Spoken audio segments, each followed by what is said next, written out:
Hello, hello, good day everyone, and welcome back again on another one of our live stream sessions of Armor Core 6.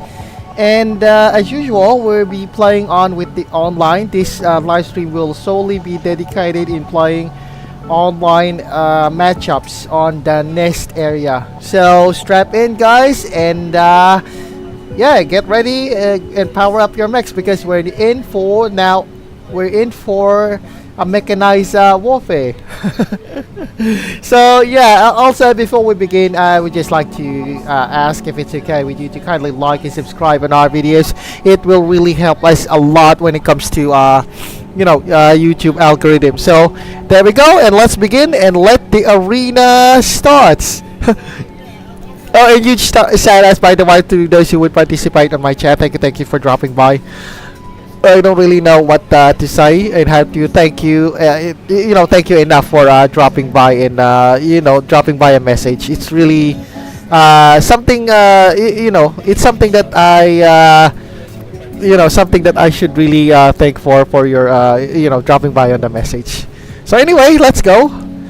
So we should go. Oh, okay. I haven't changed my AC design. Okay, I probably have to go change my AC here. I'll just usually go to my flamethrower AC. Yep, there we go. Nice. Okay, and let's start on the nest on team battles. We're gonna go first on team battles on ranked matches and see how we are doing. Hopefully, there's a lot of at this time of the day, there's a lot of players now, I guess, on the on Armored Core team matchup lobbies. So yeah.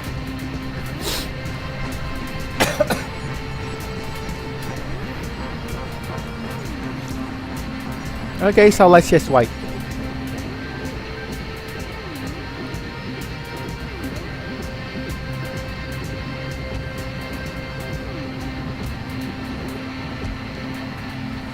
Okay, it's really taking its time.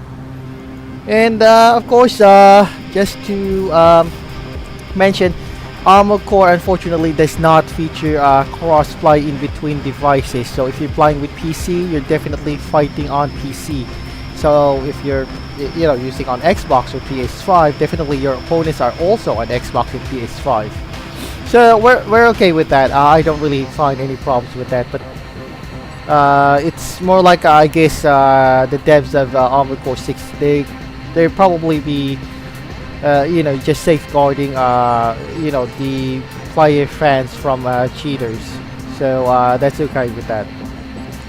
But still, I don't know. Maybe this was some lesson learned during the cross-play game mechanic of the other games, which is Call of Duty. They have some cross-play in between devices, but apparently that's what happened. A lot of cheaters came pouring out. So yeah, and console players are basically complaining about it. So I guess the devs at FromSoft wanted to avoid that. So yeah, I think it's a big plus.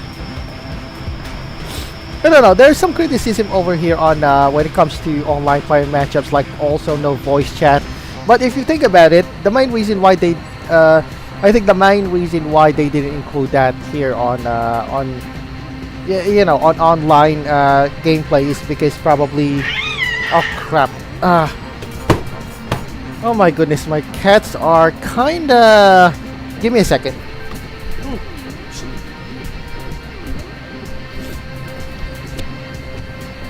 Oh my goodness. Can you imagine, my cats are kind of fighting right in front of me. I'm on live stream. But anyway, let's go. Hopefully there's a lot of folks online now at this time of the day. But in the meantime, while we're just waiting for the lobby to start up, I'll probably have to browse my internet here. It might be helpful for us to, of course, pass time. Yeah, I think it's a great pastime while we wait. Okay, I'm just gonna arrange my Yeah, okay. Just give me a second. I'm just gonna arrange my what do you call this? My YouTube. I mean, yeah, YouTube. My feeds. So I'm just gonna check out. By the way, I'm not 100% using it on PC. Well, the lobby that I'm connected with is on the PC, but I'm using my Steam Deck just to connect with this. See, I'm using my Steam Deck to connect on Armored Core 6. I had to offload the game, the function of this to my Steam Deck or on a console on the fact that my PC seems to be unable to. Well, it can run the game, but the problem is it cannot. It runs very slow and choppy, and sometimes I was having a lot. And most of the time, not sometimes, most of the time, my gameplay is getting disconnected. So to have a more smoother gameplay, I probably have to just offload it and put it on a console. It's much more. My PC can handle that, that kind of thing. So basically, my PC's function now is just for live streaming and handling this VTuber avatar, which is a great way. It does not strain my PC resources. Oh, okay, we got another one here playing on live matches. Okay, I want to see this one. Is she playing single matchups or playing on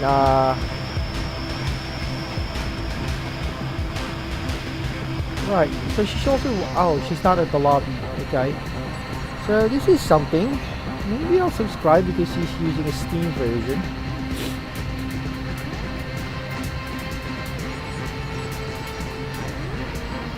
But I hope they're not playing custom matches, but because it's kind of boring playing custom matches.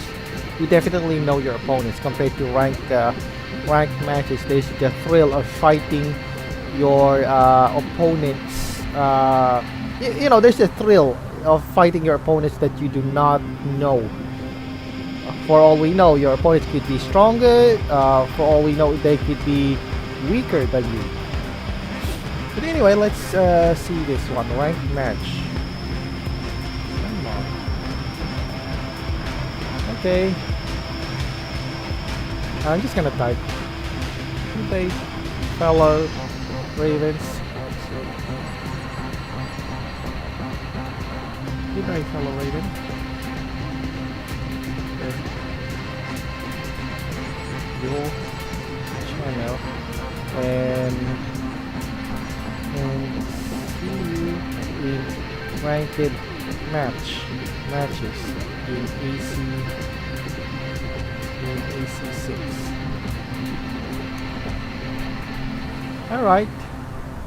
I'm just saying my appreciation with fellow Ravens here who are playing as well on ranked matches in the PC. I'm not gonna go bother. I'm not gonna bother playing with her if she was in console.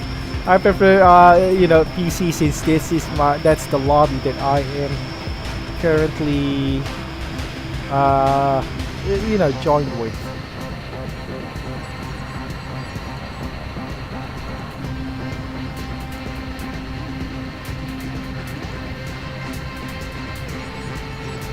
Alright. Yeah, I kinda just drop it by. So nice. Just kinda drop it by on her channel. And appreciate since he's she's fighting as well on the on ranked matches in Armored Core 6, and she's on Steam version, so you can see here she's on Steam. So I am also on Steam, although I'm on the Steam Deck. She's basically on the PC, but nevertheless there's a possibility that if she's playing single matches, if she's playing team matches, I might see her. But on single player match, I'm not sure. There's a lot of players in single player match, and oh my goodness, we're already in 10 minutes here, and I haven't had any matches right now. Okay, maybe there's not so much people right now on this time of the day. I think I suspect that most ranked match occur within 7 p.m. but it's still around 5 or 4. But that's okay. So I'll keep in touch with this since I'm already subscribed. So I'll probably have to see her later on. Okay. Right. So who are the other people on Armored Core that is fighting on ranked matches? Huh. Okay, maybe it's already 10 minutes. I probably have to not spend my time on the matchup lobbies. I probably have to go with the single player matches just to make things interesting here. Would it be nice though if there's you know, if there's a team match going on, but right now maybe I'll have to visit that later.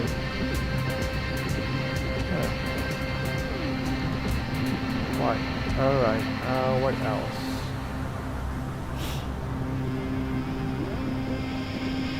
Well, there's oh, what's this? Guys, stop. Sure, blushing on Valentine's Day. Oh, okay. Well, basically, she doesn't have a date or something. Oh, this is nice, man. Massive meltdown, pure aluminum from cans, ASMR metal melting. Okay, maybe he loves recycling and stuff. Maybe recycling was your hobby or some kind.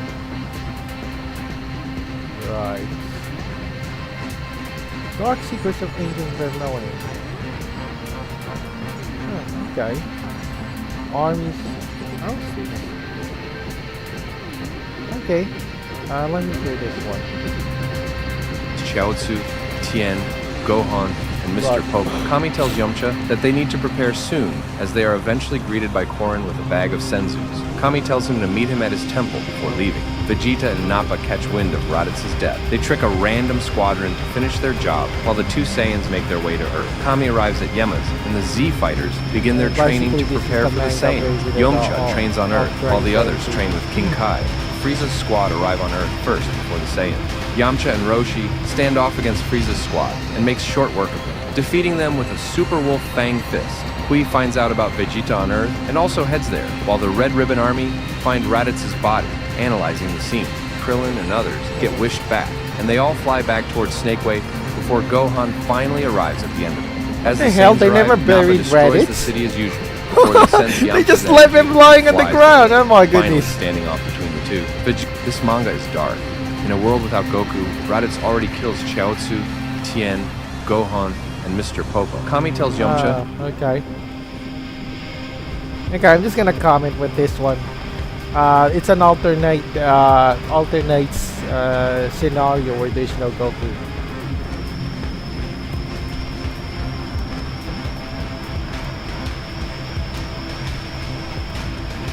Alright, I'm just gonna send a message. There, nice.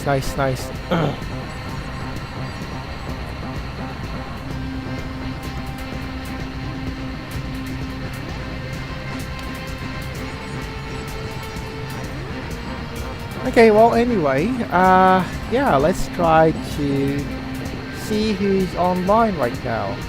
Oh my goodness, what the hell is going on with this? It seems that nobody is around on, yeah, I guess nobody's around on the matches. I mean, I've been hanging out here for about 14 minutes now, and, well, that's okay. I probably have to watch a lot.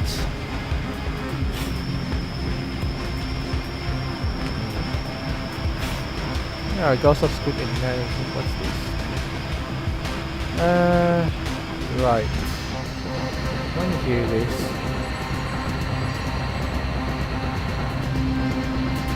I have a plan. Attack. Oh, okay. Wow, some improvised scripts on In Weird Science, Robert Downey Jr. plays a high school bully who, along with Robert Russler, dumps a red Slurpee on the main characters at the mall. Right. The Slurpee part was planned, but the handshake between Ian and Max afterward was made up on the spot, showing RDJ's comedic talent. Alright, this was way back in 1980. Downey also came up with calling Thor Lebowski on camera. Of course, that was already on everybody's mind on set. One side there, Lebowski. In Tropic Thunder, RDJ delivered an unscripted line during a battle scene. Right. His over-the-top delivery and dramatic forward roll made it one of the film's funniest moments. Right.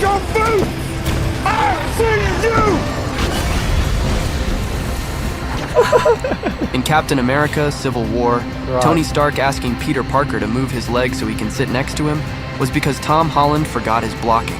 Still, they both stayed perfectly in character, so it was kept in. I'm gonna sit here so Okay. you move the leg. This is a perfect example of what makes Downey such a fantastic actor. In Avengers: Age of Ultron, while working on the tractor, Robert Right. Downey Jr. improvised a line that Joss Whedon later admitted in the DVD commentary he wished he had written himself. Okay, we got a match right now, unfortunately, so I better clean this one up. It took them a while, like 16 minutes before we got a proper match in a single match. Yeah, probably it would have to take a long time if this was a ranked, team match. Okay, I don't know this guy, El Dante. Well, he's basically wearing light stuff. Me, the usual white and black stuff. Probably have to change the paint as well on my AC. Anyway, I'll probably have to do that right after this match.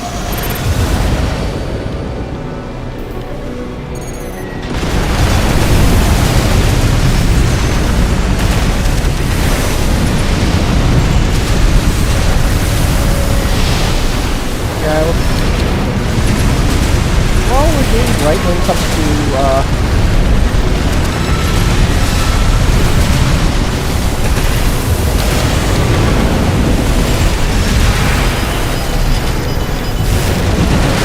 shit. That is the problem.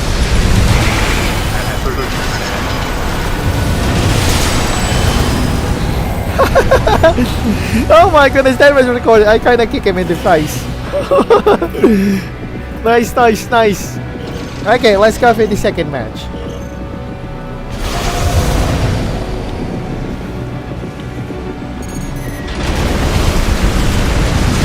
Alright, just keep in character. Just keep all the pressure sliding this guy. Shit. I really hated that. Just don't stay on the same level with this guy. Either attack. Always attack on the. Don't attack horizontally. Just have to attack this guy on vertically because that thing always nails me with something. Right, nice. We did a quick move with that. Right, victory!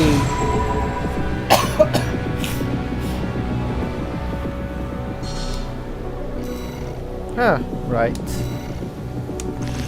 Okay, nice. That was a great warm-up despite us waiting for about 16 minutes on the lobby. Okay, I'm gonna change my crap, no. I probably have to change my what do you call this, my paint. Just give me a second. Okay, we're just gonna change the paint of my AC. Kinda like the basic stuff. Wait, why am I doing it? It should be the entire frame. Just go for light. Right. We'll just go for the pad design. Yeah, we'll just go with this one. Like, well, I think that's kind of light. Okay, fine.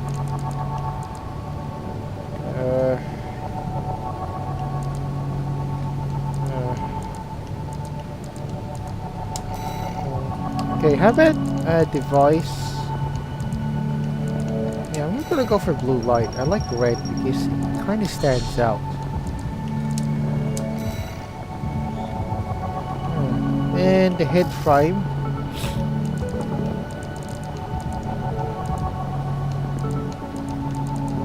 Color set. How about the color set of this one? No.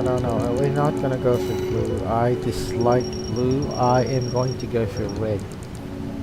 Oh shit. Right.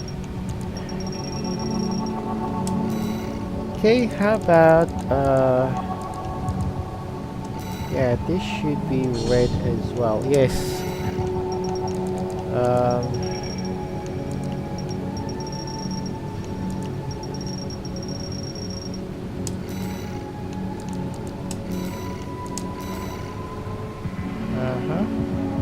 Oh crap. Why is it not applied? Oh my goodness. Off.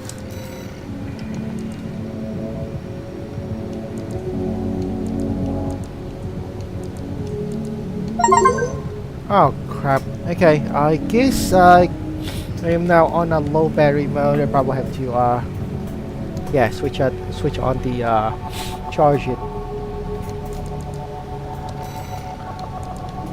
Wait, my mistake. It's supposed to be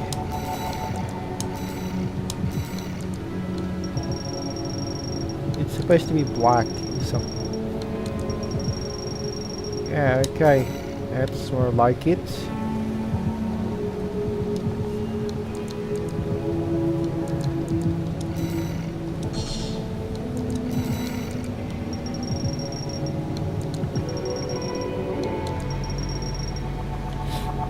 Okay.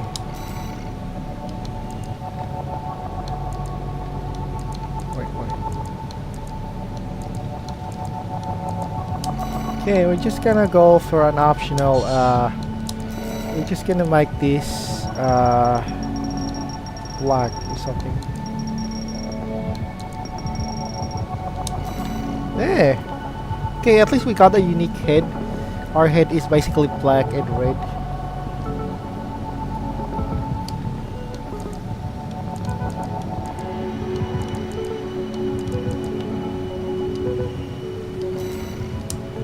Alright, nice. We're just gonna save this one on IC data.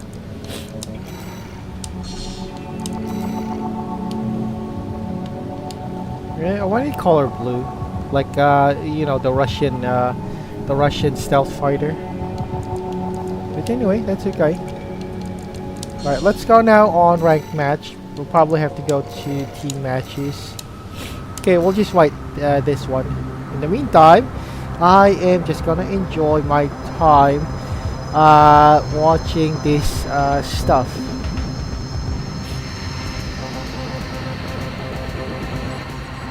Oh my goodness, I kinda left the audio, desktop audio switched on. Okay. Tells Pepper to wear a surgical mask because she's sick. It wasn't in the script. Robert Downey Jr. improvised the line on the spot because Gwyneth Paltrow was genuinely unwell during the scene.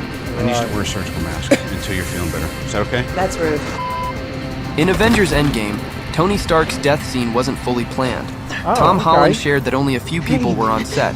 They were given a basic idea of the scene and improvised the rest. We're gonna be okay. I We see. can rest now. So that was an ad lead on how, or more like a last minute planning on how Iron Man died. But that was epic because I think it's a great. In Natural Born Killers, Robert Downey Jr. plays Wayne Gale, a reporter chasing the story of Mickey and Mallory's killing spree to boost his ratings. Interestingly, his Australian... Yeah, I probably have to play that later on. Alright, let me take a look at this guy. Yeah.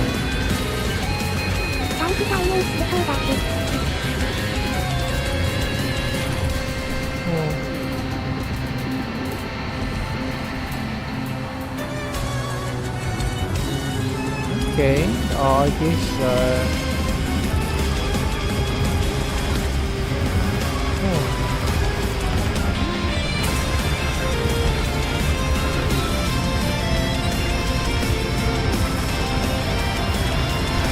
oh, okay, that's interesting. I could notice this guy if I'm gonna encounter this one.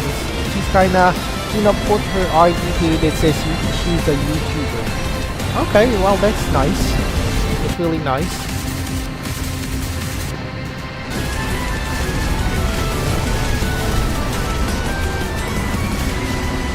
I wonder who's still online at this time of the day.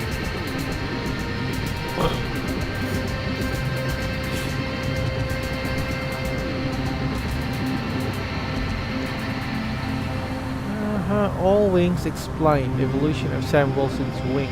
Falcon, Captain America, Brave New World.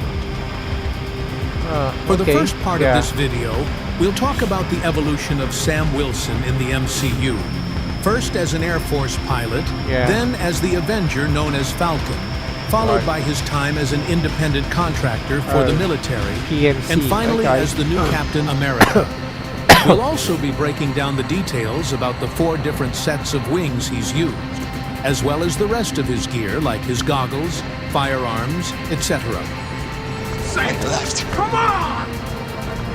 Starting with Sam's first appearance in 2014's Captain America: The Winter Soldier. What? This is when we see him using thought his he Exo was 7 only, Falcon pack for the first time. Yeah, I thought he was while only wearing appeared on the civilian second clothes, Captain America and having movie. recently left active military duty.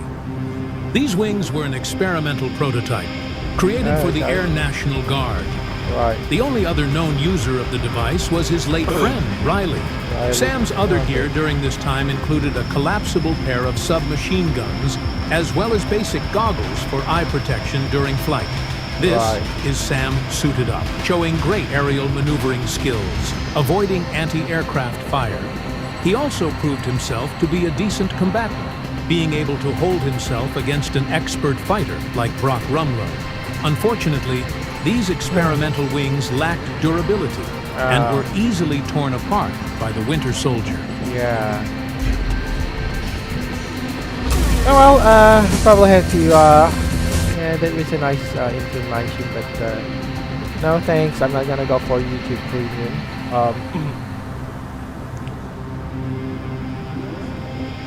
Okay, let's just, Fact about Musho Tensei Part 727. Did you know that Ghislaine was not surprised upon hearing about Paul's death? That night, after a long time apart, Alina Lisse and Ghislaine reunited at a bar. There, Alina Lisse gave Ghislaine the news that Paul had passed away. Hearing this, Ghislaine was not particularly shocked. She had expected that Paul's reckless and careless nature would eventually lead to his early demise. However, Alina Lisse added that Paul had died heroically, which piqued Ghislaine's interest. Alina Lisse then recounted Paul's journey after being separated from his family during the teleportation incident, how he fought tirelessly to save them and others. She spoke about how Paul, once known for his womanizing ways, had remained faithful to Zenith and had focused solely on rescuing his family. She also described their battle in the labyrinth and how Paul ultimately sacrificed himself to protect Rubius. After hearing all this, Ghislaine was genuinely surprised. The man she had once known for his reckless foolishness had changed completely, becoming someone worthy of respect. The two of them reminisced about the many moments they had spent with Paul as adventurers, including that one time they had a threesome with him. Oh my goodness. Tensei Part 7. Oh my goodness, they had a threesome. What the hell was that? Okay, but anyway, that was Mushoku Tensei. Yeah, it's kind of like a medieval fantasy something, and that's pretty common, believe it or not, during Middle Ages. I mean, historically, at least.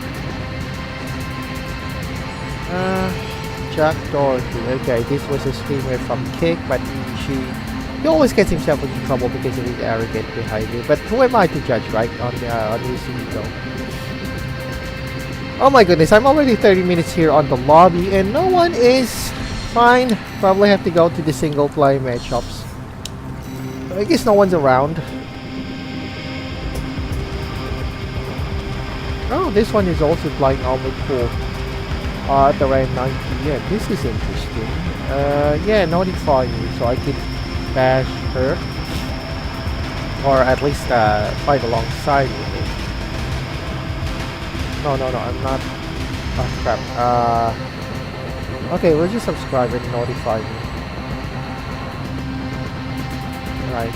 Maybe we could, we could fight alongside an MILF cat girl.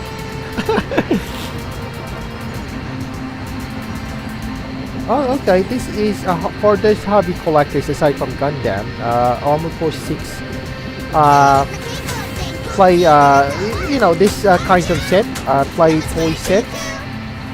Safekeep your future. It would really be a great hobby to collect these Armored Core playsets, but on my count, this is very expensive. Runners. And as per the last set, the gate placement is good enough to which even beginners will be able to clean them up without trouble, while their simple constructions would prove unchallenging to all that come across it, minus potential manufacturing defects like a bent pile bunker. On that note, the only weapon that is unchanged from the Nightfall parts is the PB-033M Ashmead pile bunker. which Yeah. simply plugs onto the hard points as is for light attacks, and its fired state can be replicated by replacing the head and the rear of the weapon after rearranging a central vent piece. Oh, okay. The rest, Wow. while functionally identical, have been provided with parts for swapping them to the opposite sides. The RF-025 Scudder Assault Rifle has an alternate piece for the internal details to poke through to depict the side it is used on. The Songbird's grenade cannon essentially has an alternate casing the barrels, rear vent, and attachment arms swap onto to be mirrored. And similarly, the BML G1 P32 Right. Duo 03 dual missile launcher has an alternate frame piece the missile base assemble onto, before the attachment arm is reconfigured to attach the launcher assembly onto the body. Yeah, I would really love to Predictably, have being those essentially a kinds of rehash stuff of one day, Nightfall's but, loadouts, there's not much that this set yeah. provides on top of that besides the option to mirror the firearms for your custom armored core build. In a vacuum, the weapons are fine, but if you're an avid collector of the line, this is all stuff that has been seen before. Hence, this set is more for providing custom builders with the options to double up Nightfall's weapons, or a way to obtain them without the banking. Yeah, it would be nice. Okay, let me see. Oh, hello, Swindle. Nice to see you around again. Thanks for dropping by. Thank you. Thanks for dropping by again. Yeah, I'm still back on Armored Core, shooting my way. But right now, it seems that the lobby is kind of vacant, so I just spend my time here waiting on the lobby and checking out my YouTube feeds. so far, that's how things are going right now, Swindle.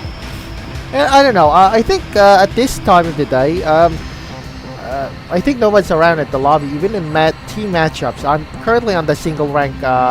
You can see above me. I'm on the ranked single matches, but it's still empty. I'm still waiting for quite a few minutes now. But I guess everybody's busy doing their stuff. But in the meantime, I am going to. I'm just gonna spend my time right now and watching my YouTube more like a pastime. Yeah, thanks for understanding, Swindle. Yep. Oh yeah, and thank you again for dropping by. Okay, I'm just gonna go back watching my YouTube feeds here and see which is interesting. Okay, Little Door has close encounter with Cheetah. Oh, that's kind of scary. Okay, what's this? Intelligence. Oh, okay. This is Warhammer.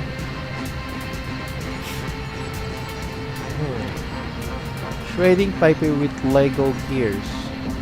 Oh, well, that's kind of something. Okay, Cocky Rat versus Karma. Okay, two girls are beating the crap out of each other. So let's just watch this while we wait for the lobby to start up. That was a real rat act.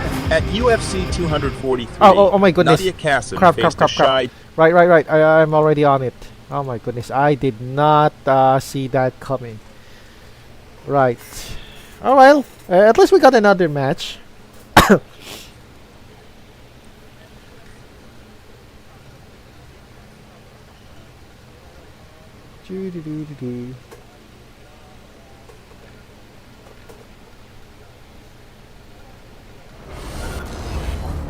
Okay, nice. This guy, oh crap! I have a feeling that this guy is he's a kite or something, and I forgot to bring my. Yeah, it kind of started, chat. I got a feeling that my opponent right now is a flyer. You know, he flies a lot, never engages. But okay, let's start. Yeah. Well, yeah, he does hover. Oh crap. Good thing it's a good thing he doesn't have melee weapons, or else I'm kind of toast with that. And the usual strategy that I don't use. Oh crap. Oh shit, okay. Right, for an area battle, we're really battling up close.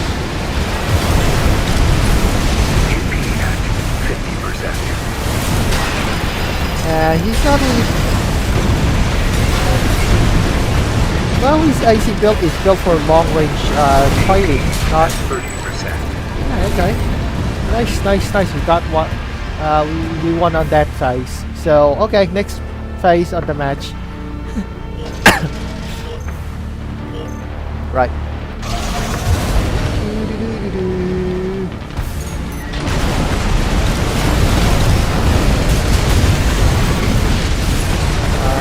Well, we're just firing things up. Shit, okay, I ran out of. Yeah, probably have to exchange before we see charges and stuff.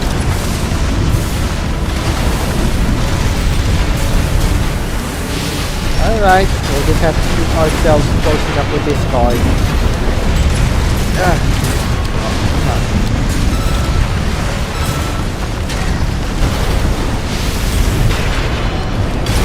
Oh, crap. Get out. 50%. Alright, let's just assault through stay line.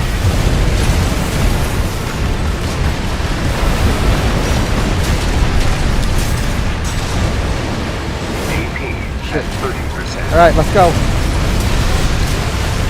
Oh, right. Okay, come to think of it, I'm not sure. Okay, nice. We won! Okay, next match. Nice. It was a great match. You know, I thought earlier that he was gonna be a kite or something, but thankfully he's not. I guess he's not that proficient yet on his quadruped AC. Okay, I probably go to team matches right now. It's already 6 o'clock. Okay. And I want to see my YouTube feeds where 2 women beat the crap out of each other. So let's try to see this one. Ji Young Kim. Kasim, who graduated from the Rat Institute with honors, committed a despicable act and immediately paid the price. Some lambs are close range. Kasim was able to continue the yeah, fight and behaved arrogantly despite mostly well, I was beating lucky the air. that he would Next, he tried to perform the that dirty trick again and was Raven or AC outraged pilot that her is opponent didn't fall for fighting the at trick close this time. range. Because Shai if it's a Kim long range, punished the that pretty rat I'm gonna time really have after an time issue with that. and chat, corrected her because, makeup by smashing well, her face. my AC In is the not really second suited for round, long range. Kim unleashed a distance hail fighting. of unanswered punches And I have problems ended with the fight swatters. with a blow to with the liver, you know, taking the flying mean like rat that. to the school of I don't good have my manners. fly If you swatting enjoyed gear at the watching, moment. please like and subscribe. Thank you. That was a real rat act. At UFC 243, Okay. Yeah, we've already seen this one where 2 girls are smacking each other. Oh, what's this? Oh, okay, this is single player matchups. Okay, not really. Okay, this is what an $8,000 lightsaber looks like. Why the hell would I even spend $8,000 for a lightsaber? I mean, I could buy a lot of things on that. Yeah. Oh, okay, wow. Nice. You're also a double melee. Well, on my case, I'm more like a close middle range type of, AC fighter. Melee is too, it's still way ahead of me. I mean, that skill is, I still lack the skills on that kind of part. So I prefer middle. Not too far, not too close. But I've been also. Oh, okay, yeah. I guess you also have a history, chat, that you encountered opponents like that, the ones that fly a lot. It's kind of annoying. Personally, I myself am annoyed with those kinds of, those kinds of opponents. Well, I'm not saying it's cheating because that is basically. Well, that's a valid strategy. They just don't want to get up close. But for us here, who wants a little bit close fighting, that's kind of annoying for us because, well, he's not really, he's not coming in close to play. Play with swords and flamethrowers. I don't know. It's just kind of frustrating for me for those kinds of opponents. I dislike those guys. Okay.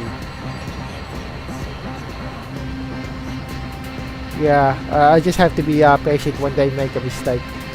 You know, I think the only good thing about those flyers is that they're AC. Yeah, yeah, I agree on that. I agree on that, chat.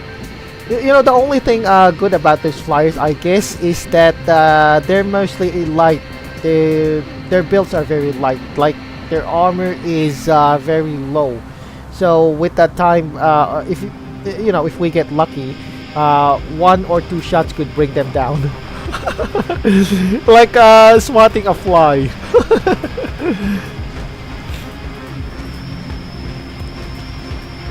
Anyway, yeah, that's I was just saying that on my person. Oh, well, I can't really say. Tanks are a pain in the sense that they are very, very heavily armored.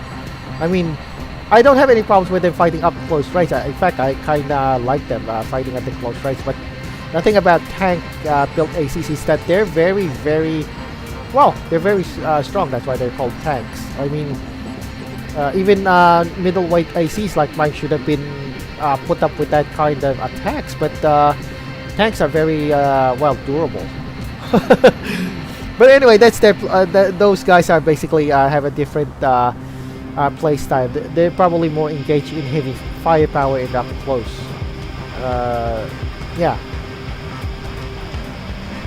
Okay, where was I? Oh my goodness, where was I? Yeah, okay. While I'm waiting for team matchups, I probably have to browse this thing. Just taking a look at my YouTube feeds again. Oh, this one would be nice, but it's Formula Front. I am not a fan of the Formula Front for the PS2. Yeah, shame. I wish this guy is fighting on the Steam. Alright.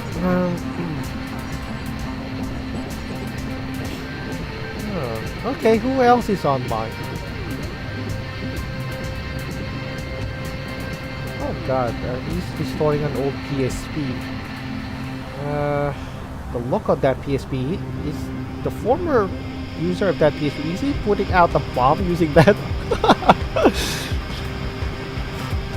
Oh yeah, indeed they are. They're very, very tough and they have a very, very strong firepower.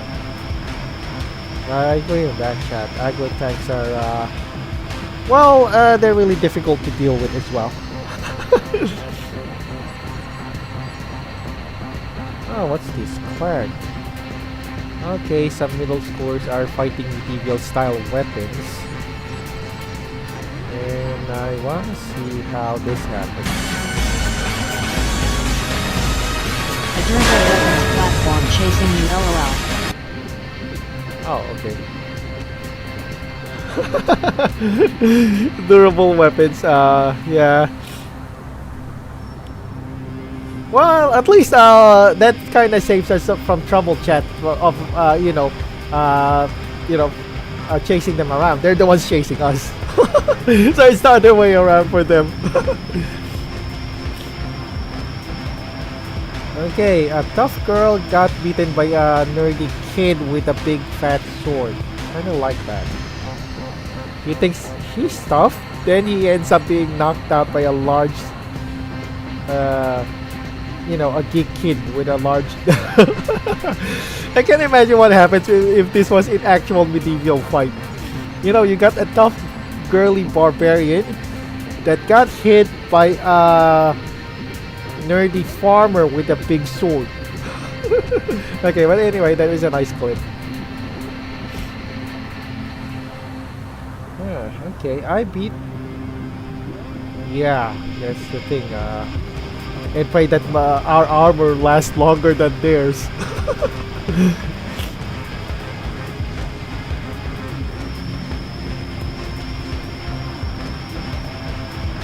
Okay, where are we done? Here's Soft Shooter takes it up. Okay, he shot the guy in the ass. Wow. I kind of remembered one match in Armored Core where I kind of defeated a matchup player by putting a pile bunker in someone's AC's butt. And yes, I did won the match by doing that. It's a shame that it was not recorded. It would have been nice for a classic on you know, on our YouTube shorts to put up a video where we defeated an AC by, you know, shoving up a pile bunker up the AC's butt just to win. Okay, what's this? Real giant sword. It's too slow. It's too heavy. Practical that someone. Yeah, it's we're living in a medieval. Too slow. It's too heavy. Battlefield. Practical. That someone can come in, move really fast, and stab, stab, stab, stab, stab, just like slicing pieces. That's not the case. This thing is a giant, intimidating weapon. Move it in close. Okay, it cuts buckets. Okay, fine. I'll get that. I kind of get that. Real giant swords. That it's too slow. It's too heavy to be practical. That someone can come in, move really fast, and stab, stab, stab, stab, stab, just like slicing pieces. That's not the case. This thing. Oh, okay. I guess it's kind of debunking a giant, intimidating weapon. You know, move it in close. You know, Armored Core should have that kind of weapon, a giant sword, like a really, really giant sword, bigger than an giant IC. sword. That it's too slow. It's too heavy to be practical. That someone can come in, move really fast. They wish they had that kind of stuff in just like slicing pieces. That's not the case. Rubicon 25. Oh, okay. Someone's playing Steam here. It's the. Oh crap! Why are they already on Team Match and I'm still hanging out here on Team Match rotting? Yeah, I kind of feel left out. I'll be honest. Or maybe this is some sort of private room. Yeah.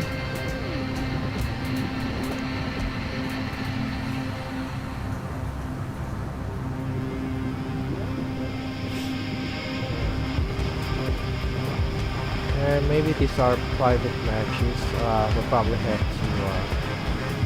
And maybe the matches are gonna get busy somewhere around 2 hours from now. So I guess I kind of arrived early. But that's okay. I can extend my live stream because there's no. This is just a dedicated live stream for online matches.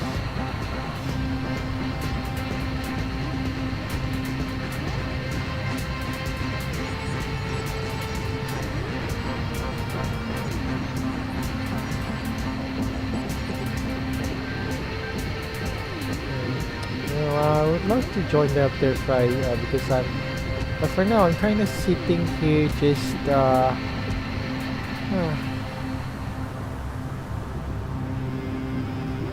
samurai versus knights. Well, this is kind of interesting. How will a samurai fare when they're fighting an actual knight? No, really think about it. Movies, video games, pop culture, samurai are all over the place, and that's sprouted a whole legacy of myths. Although realistically, that's not going to happen because samurai, because of their geographic location, samurais are way east, while medieval knights go way west. I mean, look, so it takes a lot of time for people to so how is it in Japan? Hello, noble ones. What is it about the samurai that makes them so popular in the West?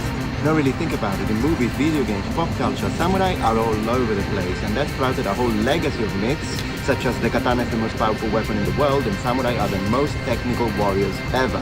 As opposed to the medieval knight who's just a muppet who can't even move. Myth. I mean, look, a moving, shocking. How is it in Japan? Yeah, I do agree with that.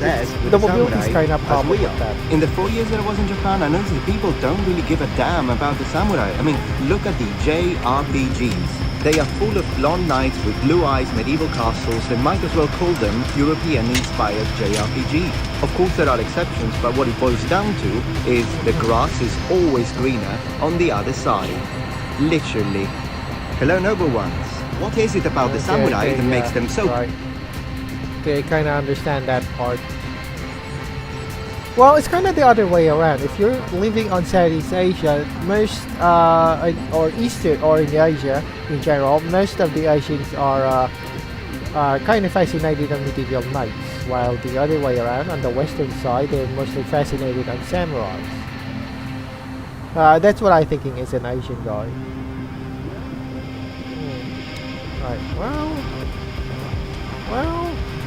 well, these are wild animals. They're not designated to become as pets. Although there's a possibility that they can be pets, but it's not exactly that advisable. Oh, this katana is the blade on the back side as opposed to the front. This is because, okay, I just want to hear this fact. Kenshin uses a katana with the blade on the back side as opposed to the front, and this is because Kenshin doesn't want to kill anything. But would a sword like this actually be practical if you wanted to use it with the bladed side? Absolutely, and we have multiple historical examples of this. Probably the most iconic version of this is the Dacian Faust. What cemented the Dacian Faust in history is it was the only sword that ever made the Romans change their armor. Because the forward curve would go over their shields, stabbing into their cheeks, they changed their helmet, adding a cheek plate to protect. And this isn't the only example of a sword with a blade on the opposite side that you'd expect. The African shotel is another example of a sword that has the blade on the inside of the curve. The common design factor is they're both designed to defeat shields, either by going over the shield or by hooking it, allowing you or a buddy to stab them. So while Kenshin used this design to nerf himself so he wouldn't kill people, the rest of the world found it pretty useful for killing. In Rurouni Kenshin, Kenshin uses a katana with the blade on the back side as opposed to the front. Okay, so that's an interesting information. So it's basically not that he wants to kill, he's just basically changing tactics on how to kill. Maybe he got so mastered on the typical standard samurai that he kind of wanted to change, you know, fighting style. Like saying, doing judo versus, he got so fed up with judo, he's now doing karate or something. Okay, interesting information. I kind of, yeah, watch a lot of things on YouTube right now while the match is still. Yeah, I'm already hanging in limbo here on Armored Core for about an hour now. Well, I got a few matches every now and then, but right, I am sitting here on my AC cockpit, just browsing YouTube and waiting for the lobby to start up. God, this is more like an Armored Core Master of the Arena, where I guess the arena fighters are kind of vacant mode and they're waiting for their next match while the other folks are already, you know, boinking on each other. Okay, why are Odachi swords so long? Maybe it's probably on the reach. It's, I don't know, it does have its practical uses.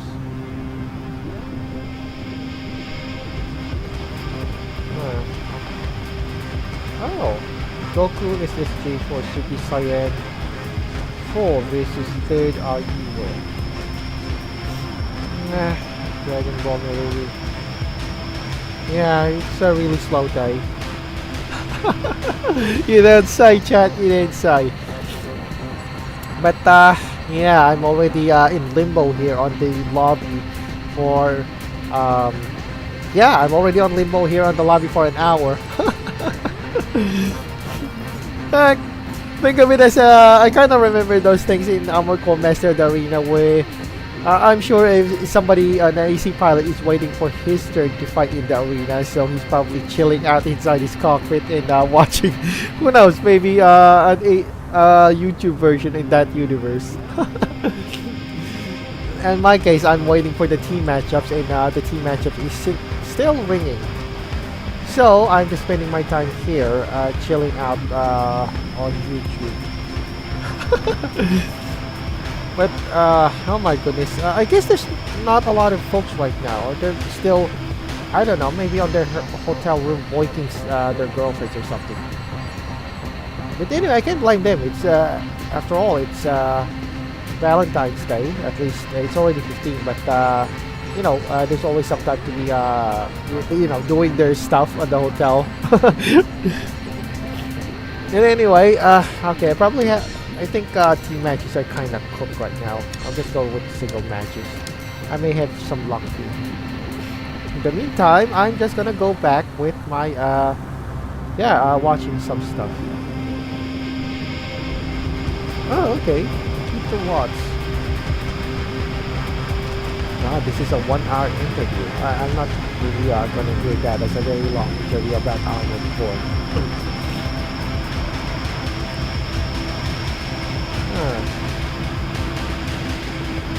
Right, C820 when you're lost with a nature. Genesis would have been a nice concept, but it kind of bombed. And Yeah, the problem with this franchise is there's a problem with regards to the continuity of the story. So, oh, okay. Oh, would have thought of that. Oh, crap. Right. I'm already on my way. Well, at least we got some matches. It was, yeah, I admit I was getting bored. Right.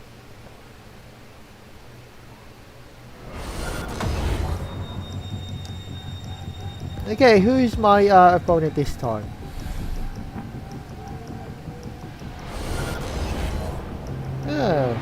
Gundai. Right, so he's basically the default armored core. But he's on B rank, so basically he's on skill.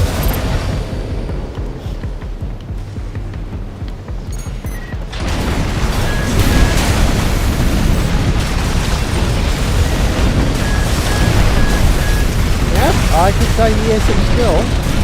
Pretty fast for a B. Pretty fast for default IC of shit.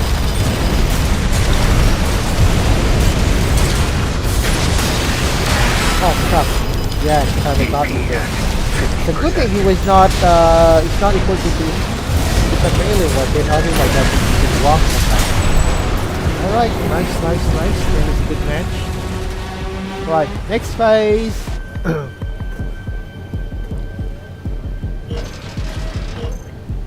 Okay, let's go forward.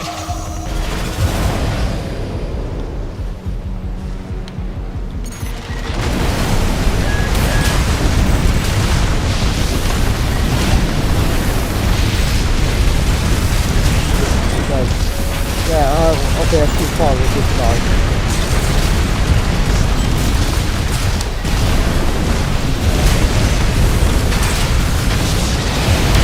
Oh crap. Yeah, crap. Right. I'm just gonna do the bunny move with this guy. 50%.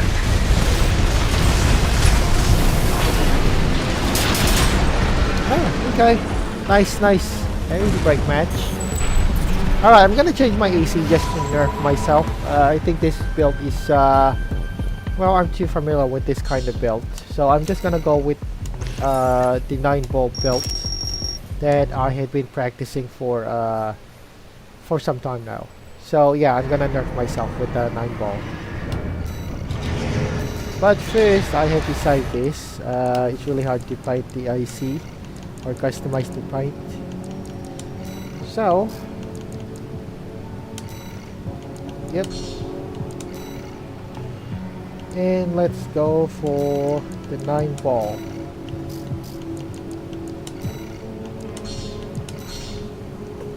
Okay. Nice. There we go. Okay, I'm just gonna take for a short break here because I need to go to and piss on the toilet. It so happens that there are no toilets on the AC cockpit, so I'll be right back as soon as I can. So yeah.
Okay, thank you for your patience. I was, yeah, you know, I had to do some stuff.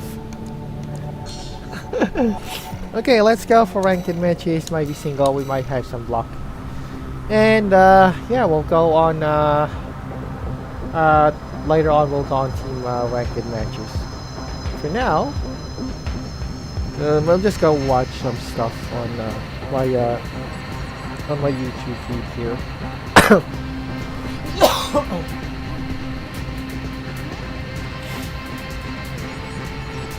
Okay, where was that? Oh, okay, yeah, great, nice. Fastest auto clicker. Why the hell would I even use this one? Why not just use the software? You just basically, you know, destroying the mechanical parts of the mouse if you're gonna go for that auto clicker. I don't know, I was just saying it would be nice, it would be more practical and less damaging for your equipment if you use a software auto clicker rather than this one.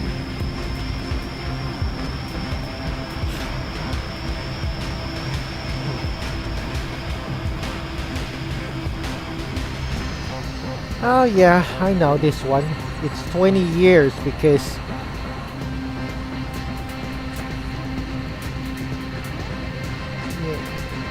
I know that answer right away because I'm Filipino and he terrorized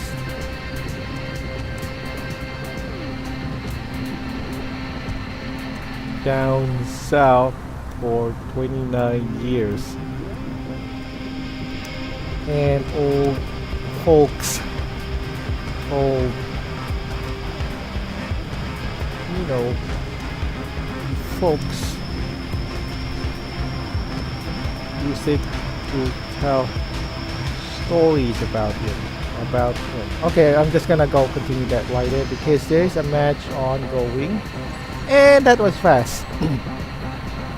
I was not expecting I'll get wait. Oh, okay, this is single player match. Okay. Right, I thought it was team matchups.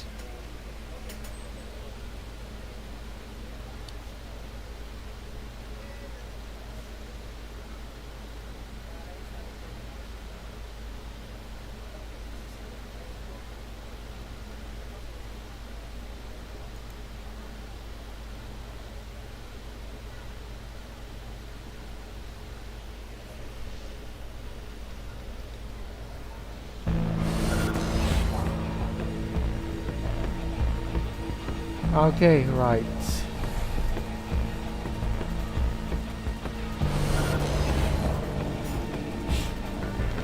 Oh, loader, coolest. Wow, nice red. Wow, nice red AC. From his AC build, I could tell that this guy is mobile, or is a mobile build.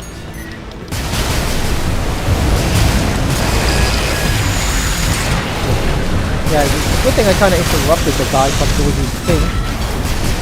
Otherwise, I'll be shish kebab with the AC.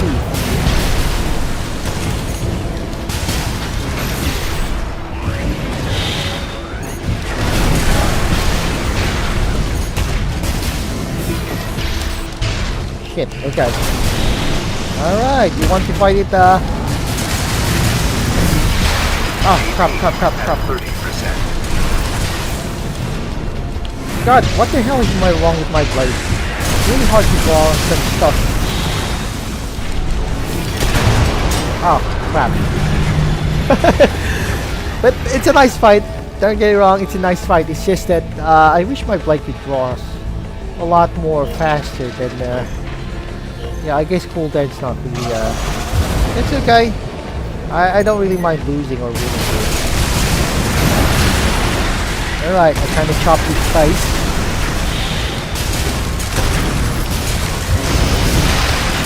Alright, I kind of knocked the guy, or both of us got knocked out cold with this one. Yeah, okay. Right.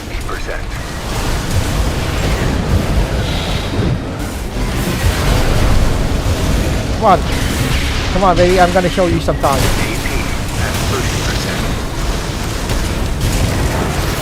Yeah, okay. shit. Okay, he has supported terminal armor. Oh, crap. I got hit on that. Okay, that's a nice fight. At least we got something entertaining because he's not fighting long range. He used to, you know, fight on the blade.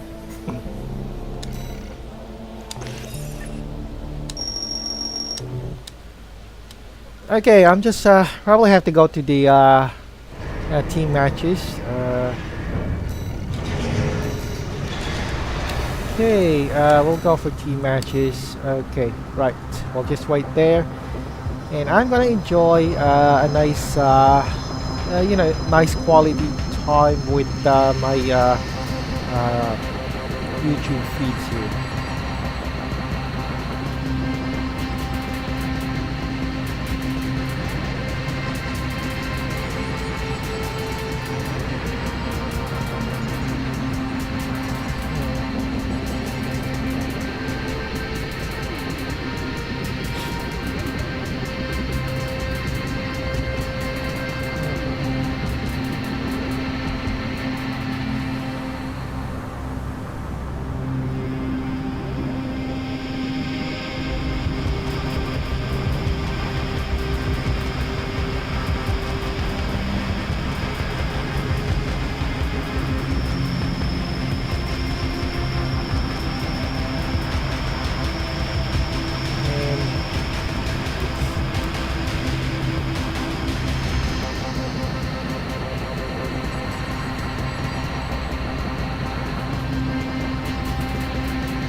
Okay, well, that is pretty much history. Some Japanese soldier back then surrendered 29 or more than 29 years after World War II.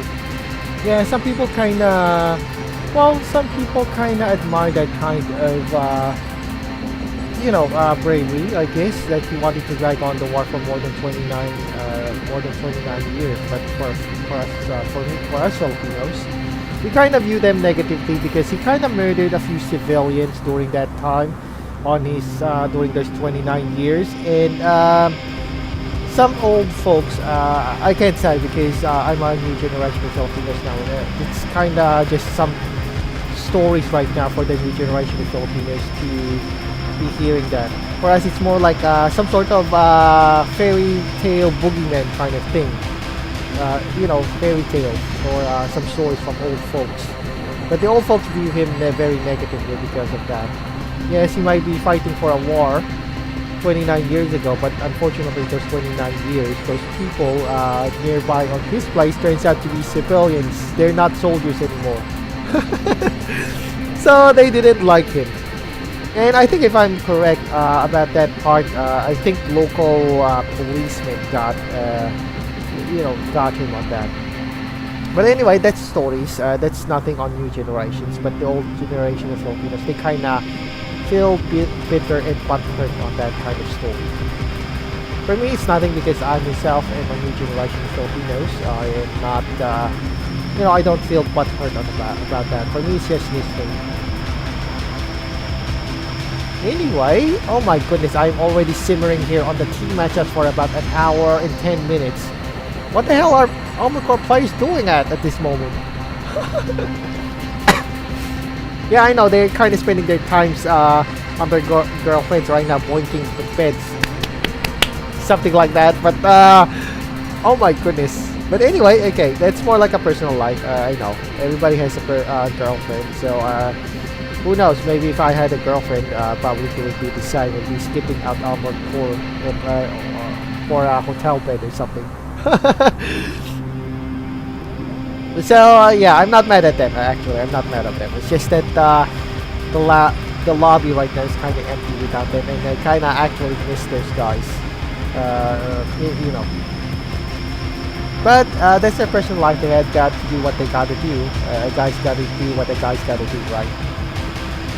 So if I'm also being put on that situation, I'll definitely first put priority on that kind of stuff rather than rather than play. Oh my cool.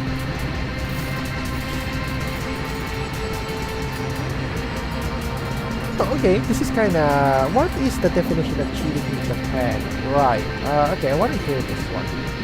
More of Japanese people don't consider paying for adult services as cheating. And there's 3 different reasons for this. Okay. The first one being they consider it just a service and nothing more. Basically, it's considered fine as long as the couple isn't active and have to find fulfillment elsewhere. 2, it's not cheating as long as it doesn't involve emotions. Basically, it's only considered cheating when you start to have feelings for that other person. 3, it should be allowed as long as you don't feel that feeling of guilt. And the most shocking part is that the majority of Japanese people feel this way. Specifically, 53% of women and 60% of men. One lady even said she would feel bad if she stopped him from being fulfilled because she can't offer him what he wants. Another person said she would rather her husband spend money on the professionals rather than being involved with regular women who might cause drama or make false accusations. In Japan, this topic lives in the gray zone, but what do you think? Could this be justified, or would this be... I think on that part, I guess the Japanese folks have a way of interpreting those guys as cheating, but they're kind of very liberal. I mean, for an East Asian country with strict moral codes, that's kind of very liberal kind of thinking, to be honest. If it's in the Philippines, things are a bit more complicated with that. They kind of demand absolute obedience when it comes to that, and that would be considered cheating in the Philippines. But yeah, I'm kind of surprised that you know, they have a liberal way of you know, thought of that. But anyway, I'm just gonna go move on with another YouTube videos. I hated mecha games until I played Armored Core and got blasted. Oh lady, I want to blast you myself. sorry. I know that sounds kind of a bit of a lewd statement, but okay, well. Right, why did you pour all Earth's water on the sun? That's one stupid thing. I'll definitely get vaporized.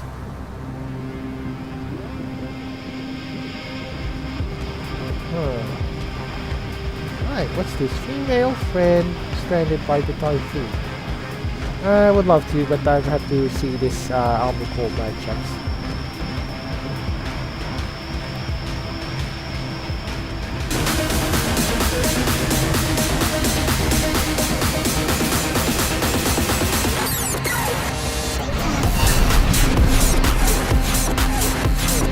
Okay, so how do they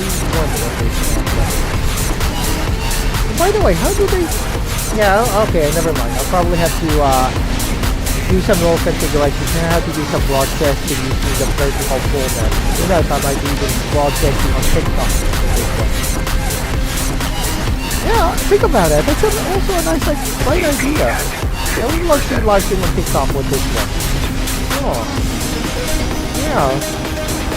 No, it just kind of gave me an idea. Or even on Instagram. At 30%. Yeah, I probably have to find some apps on that, I mean OBS plugins for that kind of stuff. In the meantime, I am still in purgatory with this team matchups. Anyway, what time is it? It's 6:46. Huh. Right. Oh, Jesus Christ. Why is he not...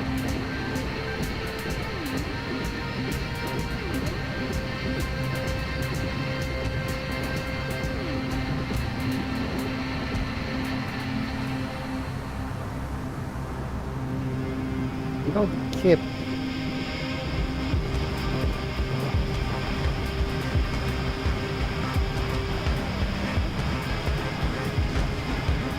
Yeah, that's actually crazy that you're kind of hitting yourself with that.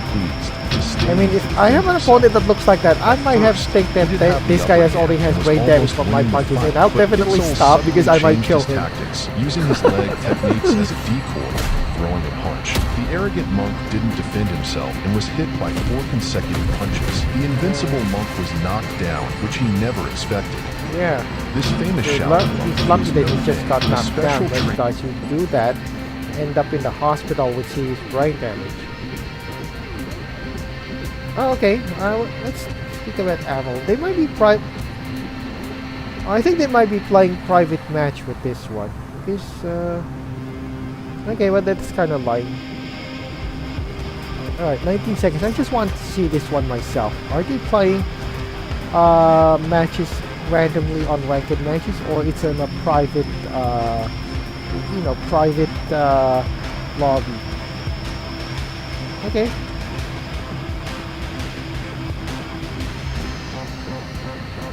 I want to see with this one.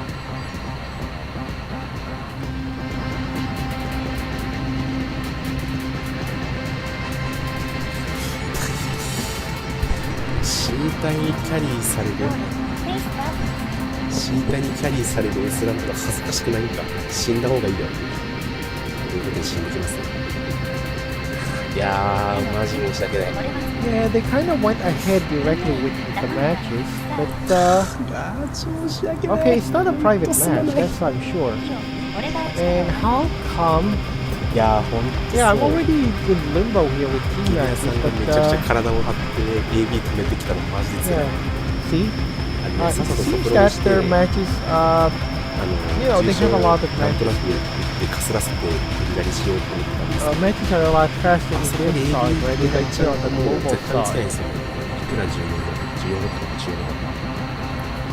Yeah, okay, that is kind of annoying. I'm already on limbo here for what, a decade. Maybe there's something I need to keep on setting. Let me check.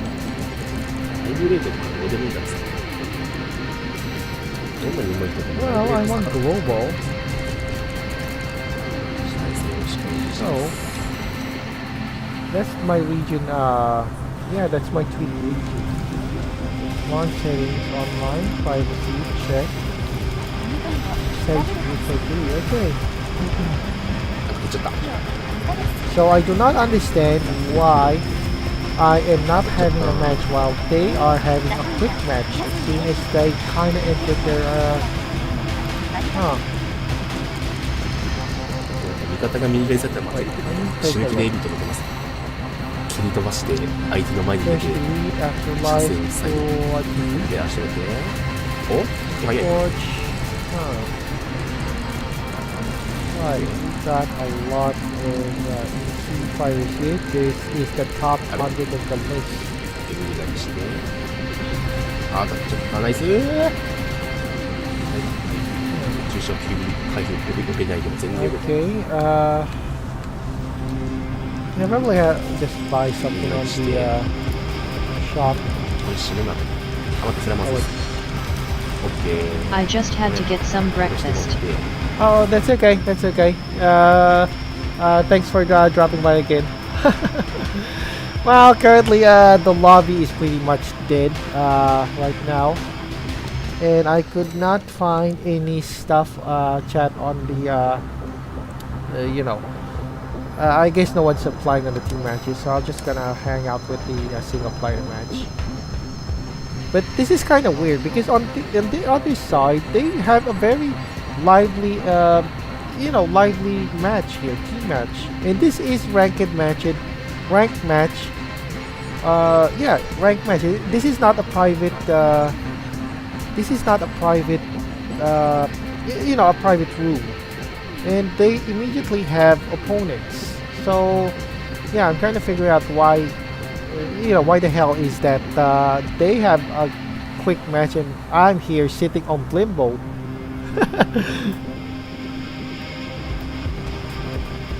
I'm starting to think that there might be some problems with my settings, maybe, but I don't know.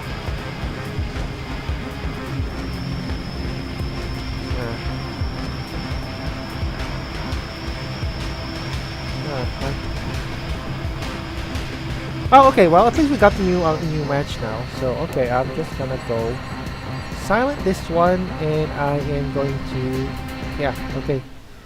Nice, nice. Well, at least there's someone who's still around on single player matchups. Although it kinda, yeah. Well, this one is, I mean, yeah, maybe. Not sure about that. Maybe, but I don't know. I'm kind of linking it up as well. I'm just hanging out on the team matchups, and I've been there for what, hanging out for about an hour, and there's no matchups. Or there might be some problems on my settings, but I'm pretty sure I set the settings on global matchups. So yeah, yeah, I don't know what's the deal on that. Why I'm hanging out there in Vacant. Okay, so we got an Irish boat. And he is a post office. Yeah, I think this guy is testing new types of ICs. He's not very familiar with this.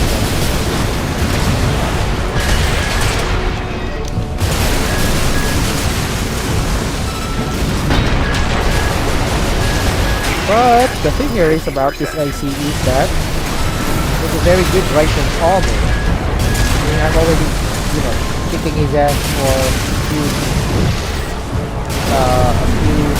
a minute now, but oh crap. Light definition at 50%. Alright, nice.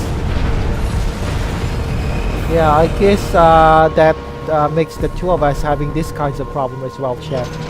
I have a problem with my on how, you know, get those team matches. Yeah, I'm currently in limbo with that, with Steam or PC. I'm also wondering, chat, the same as you, on what's the deal, why we're kind of hanging out in the open.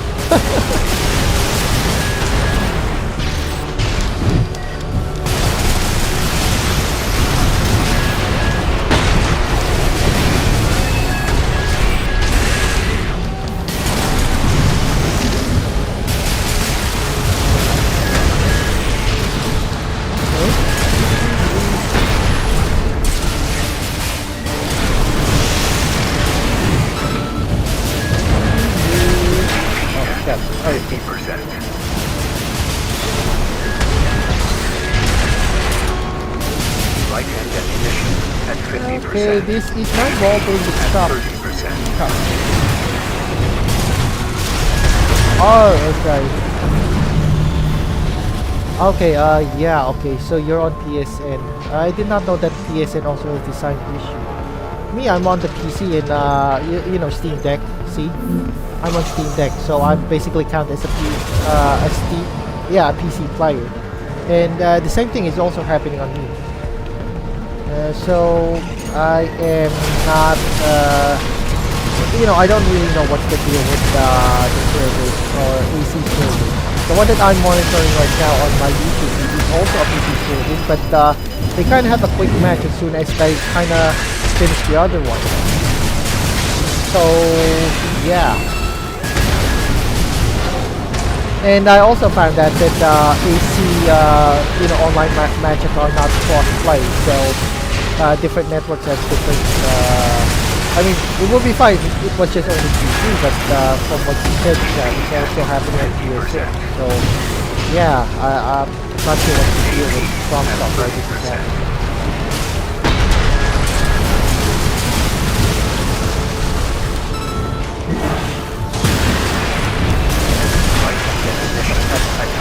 Okay, I got lost in that. I mean, look at this guy. This is from PC, and they're probably doing fine with the team matches. But for me, I'm already on PC as well, and I am left there hanging for about an hour.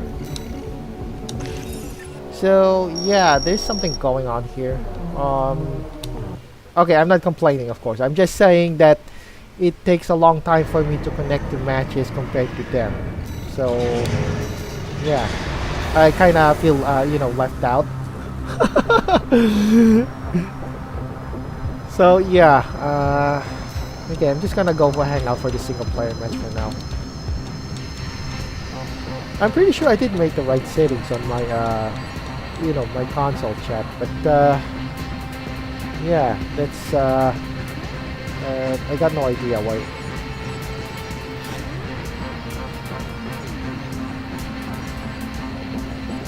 Okay, I'm just gonna go make an experiment.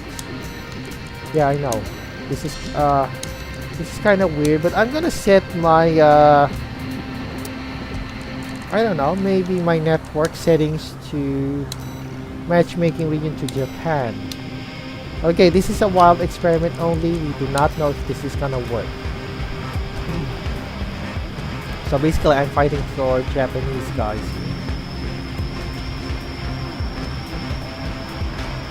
Oh, anyway, speaking of which, I am going to check this one out. Since that this guy is also live, but I am not sure if he's... Oh, okay, this one is Kentai. So, okay. Right. Not really,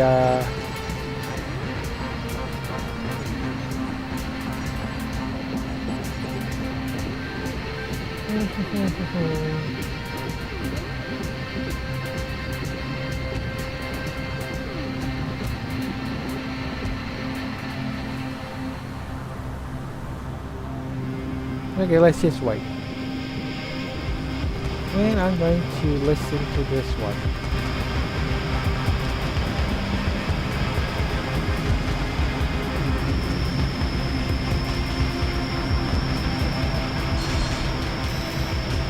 Okay, so it's not about the network or something. Or it's not about the system. So network settings are probably...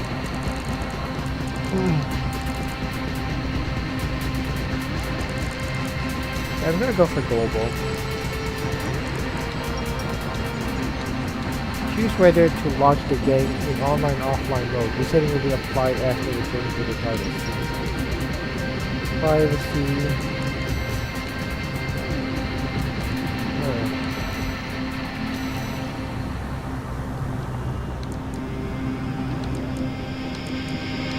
Like I'm just might probably have to reset my I don't know.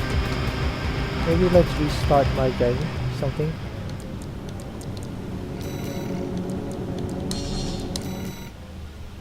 And quit on the I probably have to quit the game and see if there might be some changes on the online matchups.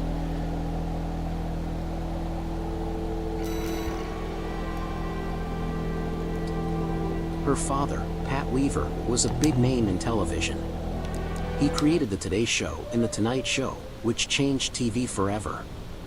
Her mother, Elizabeth Inglis, was an actress who starred in The 39 Steps, 1935, but later gave up acting to raise her family. Sigourney also had famous relatives. Right. Her uncle, Doodles Weaver, was a comedian, and her godfather was Steve Allen, the first host of The Tonight Show. Oh, okay. Even with all this, Sigourney didn't feel like she belonged. Her parents were busy with their careers, and she often felt ignored. She once said she was like a little girl in a big house with no one to talk to. She wasn't the type to rely on her family's success. Instead of chasing acting, she went to Stanford University to study English literature. She didn't live a normal college life. She actually lived in a treehouse with her boyfriend, played the flute, and dressed in elf costume. Yeah, okay. I probably have to, I'm not really onto listening to someone else's biography. Okay, let's, yeah, let's check other, feeds here. While I wait in limbo for the team matchups to start.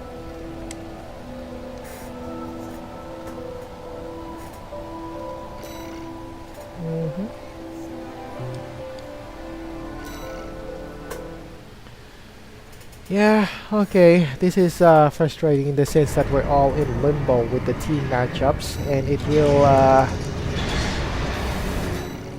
okay, ranked matches, and let's go for team matchups, and there we go, we're gonna start again on a limbo. In the meantime, I'm just gonna browse some favorite stuff. Alright. Let's just go with this one. I'm here with Chief Cutler. How long have you been a Sea Cadet? I have been a Sea Cadet for almost 5 years now. Can you walk me through your journey from recruit to chief? So I joined as a senior recruit. I went to recruit training. Once I completed that, I went back to my home unit. There's different processes for each rank, but it's 6 month time and grade generally. Once you meet the requirements for each rank, which is including but not limited to physical fitness, coursework, and advancement trainings, then you go to the next rank. I believe that I made it all the way to chief by acting one rank above the rank that I actually am. As your Sea Cadet chapter comes to a close, what do you plan in your future? So right now I actually race motorcycles. I have a Ninja 400 and I race on a track. So when I age out of Sea Cadets, I will be doing that professionally. After that, I'm going to college for mortuary science to become a funeral director and embalmer. Also joining the Marine Corps, do the same thing. Oh, okay. Well, she's in the Navy. That's the military side in sea careers.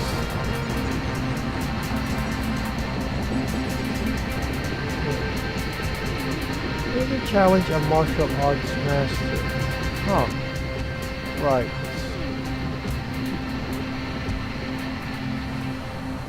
Warhammer 40k song. Well, would have been interesting, but yeah, as expected, I'm still on limbo right now.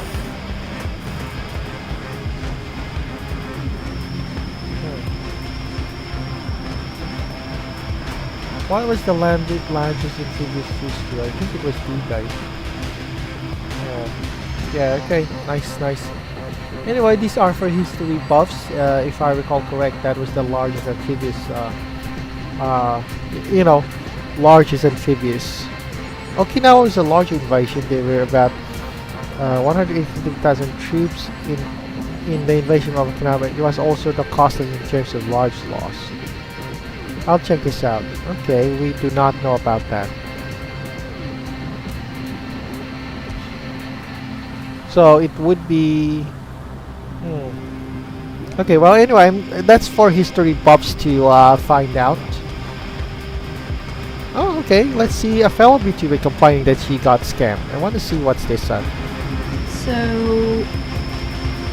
I got scammed. Bombastic side-eye. Criminal offensive side-eye. So what happened, CC? Why did you get scammed? Well, let me give you a quick story time of what happened. Okay. So I was on Twitter and I saw this auction for 4 lovely dresses made by Whimsy. And I wanted to have one of those because they look awesome. So I started starting bits. And then a few hours later, I think, decided repost of my comments saying you won the auction. Come to the DMs and we will discuss the payment. Yeah, that's one reason as well why I am not I kinda stay away from those kinds of things on Twitter and those kinds of stuff because there's a possibility that they might scam you. The next person bids the bits. I mean those artists. Price range. I know they're artists, so but I was like, okay, that's fine. Let's moving on to the DMs. So we got into the DMs and they said the other person that did the bid for the second dress, they backed out. So she was like, if you want still both dresses, that's fine. If you just tell me and I'll give you the price for both dresses. We're like, hell yeah, I want both dresses. Gimme. So she said that the total price of that would be $102 per turn. And then we moved on to the PayPal. Of course, that's how it goes. You get the PayPal. And I sent the payments. I thought in a few hours I'll get my dresses sent to my email. Nice. That's not how it went. About an hour later they said sorry, it seems that I still have trouble with my account from PayPal. Yada yada. They sent me the refunds. And I was like, oh, don't worry, we can probably figure something out. Okay, I guess this was the chargeback thing. And then they sent me this is my partner's PayPal. You send it to them instead of commercial friends and family type of payment. Now notice, if you send it as a friends or family type of payment through PayPal, you cannot get a refund through PayPal. Oh, you can only do that if you select it's for commercial goods. So that's already one big It's a red by flag. the way. Okay, right. If they That's ask really you interesting to do information it if we're through dealing with friends and family PayPal type of, service transactions. instead of the commercial one. But yeah, I was stupid. I wanted the dresses and I thought, okay, why not? The service costs would also be on top of me, so not that they didn't have to pay for the extra transferring, since they already sent back my money before. I thought it was reliable enough to do it, so I did. And then they constantly kept me like waiting online on a like thin line of like, oh my gosh, Gene is popping up, I can't get the dresses through, why, I don't know why, my internet isn't doing annoying stuff. And then I didn't hear Okay, anything typical from them for a few excuses for a hours. scammer. Next day I wake up, and guess what? The actual creator of the dresses sent me a message saying that there's a scammer going around impersonating her. And I was like, no! I should have seen this signs! Oh my god, I'm so stupid! But yeah, it happened. It did happen. Yeah, one of the reasons why I am very wary when it comes to those kinds of things. I receive a lot of that kind of stuff on Twitter. You can see here there are a lot of artists that I wanted to avoid because there's a possibility some of these guys would actually be scammers. It's not that I'm rude or I'm snob, it's just that I am not sure, or one way only to be sure to avoid scammers is not interact with them. So that's the thing about VTubing as well. There's a lot of possible, there's a huge possibility that we might encounter scammers as well. Oh, okay, this is something, Assassin's Teapot. So if you want to poison your victim, oh, okay, this is nice. This is really interesting.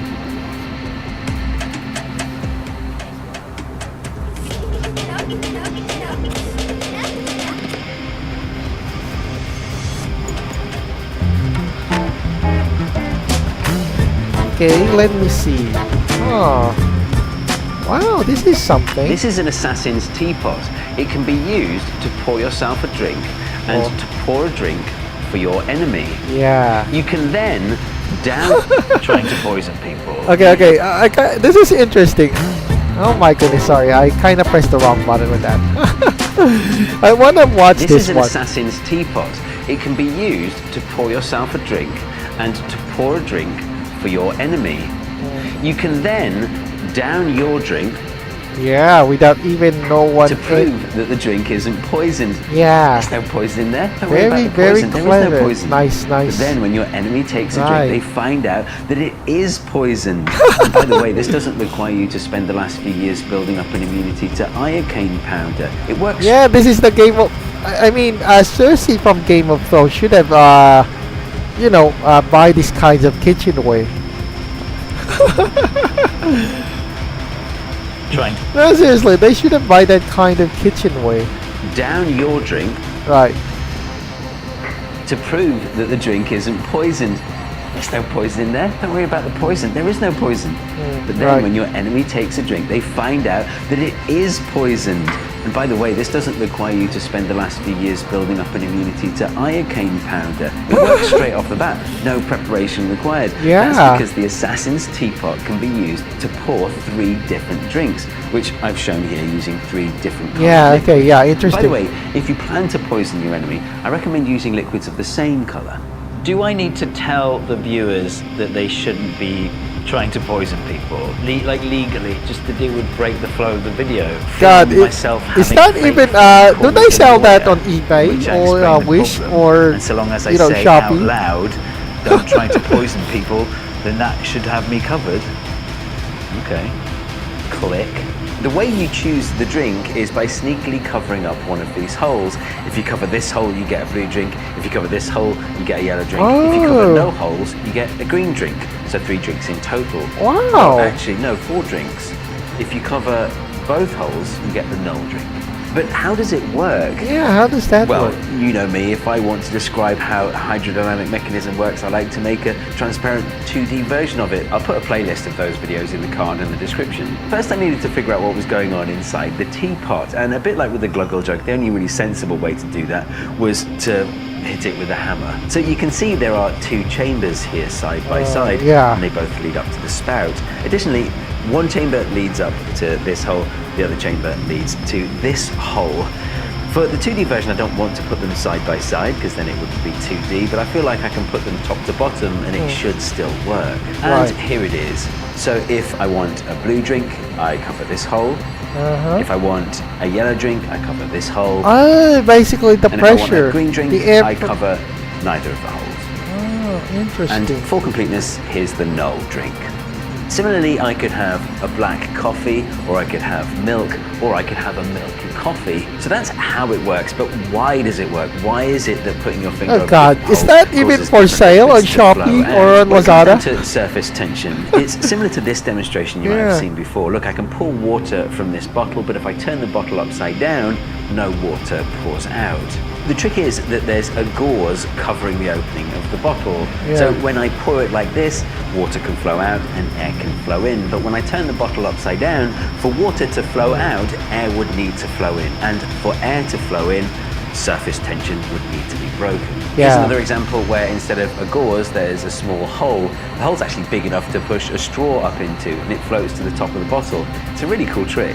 You know, strictly speaking, ultimately, it's not surface tension that's keeping the liquid in place. It's air pressure. Yeah, Like, I was right. this Okay. Assassin's teapot, See, and that's these what I bottle saying things a while ago in the work video. It was in a air vacuum. pressure. So the reason the liquid doesn't fall out of the Assassin's teapot when you have your thumb over the hole is because the atmosphere is pushing on it. Atmospheric pressure is holding the liquid in place. And that's counterintuitive. Like, you think, well, the real explanation is that, you know, well, if the liquid did fall out a little bit, it would create a vacuum, and the vacuum would pull the liquid back in. But there is no pulling force. There's only pushing force from the atmosphere. It's like when you suck on a straw. It's not the suction that's pulling the liquid up the straw, it's the atmosphere pushing the liquid up the straw. And that's really counterintuitive, because you feel like, well, look, that's me doing the work. I'm sucking on the straw. I'm pulling the liquid up with my lungs. At this point, I want to go off on a bit of a tangent and talk about a type of pedantry that I think isn't always helpful. Like, imagine you say, I'm sucking liquid up a straw now. I mean, it's a weird thing to say out loud, but hypothetically. And then an annoying physicist comes along and says, well, technically, you're not sucking water up a straw. It's the atmosphere pushing it up the straw. And then in the next breath, that physicist might go on to talk about the flow of positively charged holes in a semiconductor. Right. Well, holes don't flow, and a hole can't have a charge. So why is it okay to talk about the flow of positively charged holes? Well, the reason it's okay is because it's useful. Come try our RO game.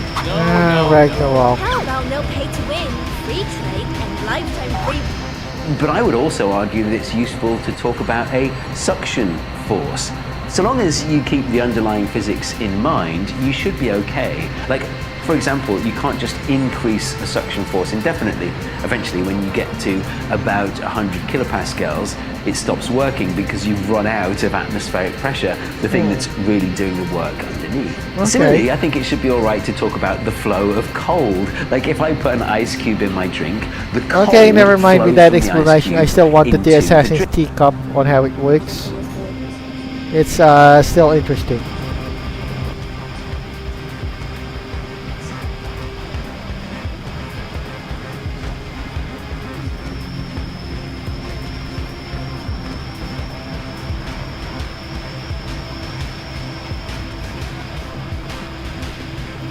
Okay. Well, he's kind of fighting on single player matchups right now. I'm not sure if this was random.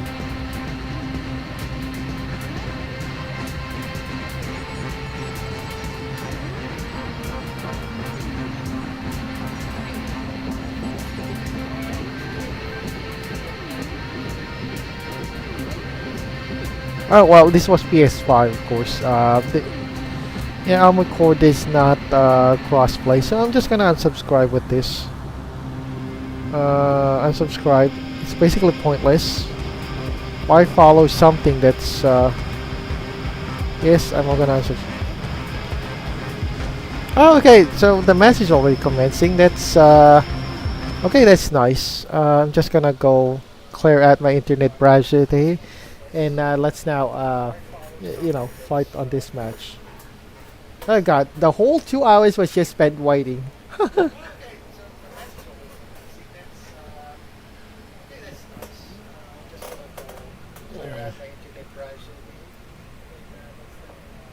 Okay, there we go. Who's my opponent with this one?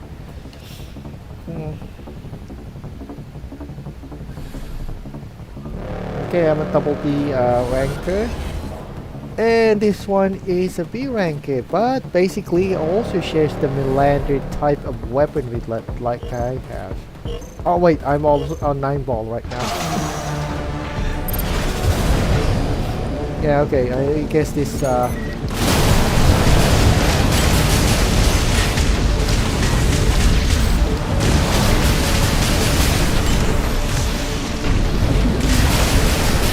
we're kind of close into this with this one.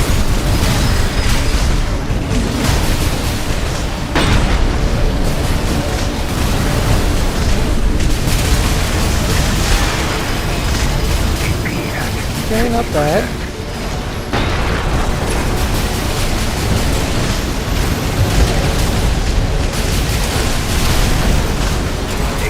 Well, the Melander type is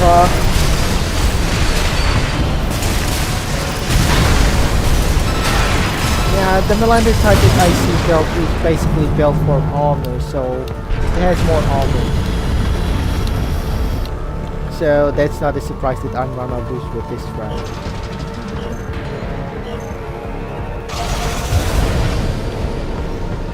Wait, I think I'm using assault armor right now because I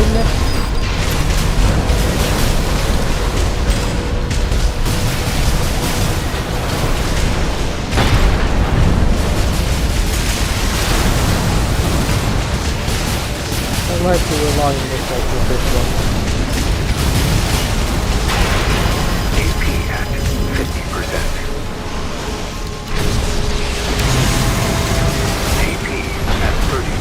Yeah, the armor is too thick for the Melander, so...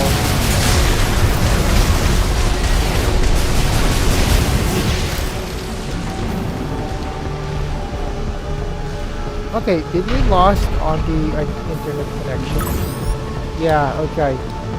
Yeah, I guess he has some problems with his internet connection with that. Alright, it's just a draw. Okay. So I will have to wait another couple of minutes for that.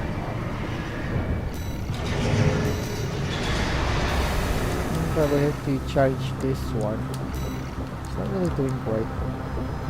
I bet the needle can though.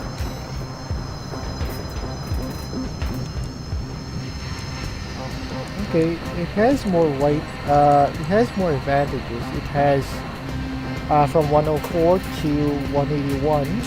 Yeah.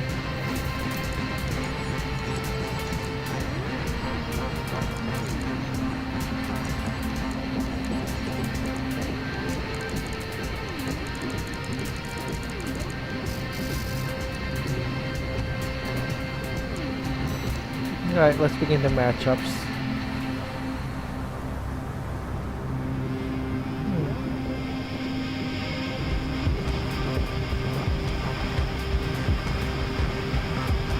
Blue divinity why the ancient Greeks couldn't see blue. Huh. Alright, let me take a look at this one.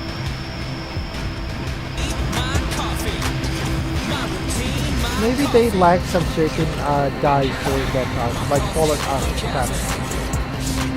Why is the sky blue? It's one of the most common questions. Okay, I am just gonna switch off that because the match is already started.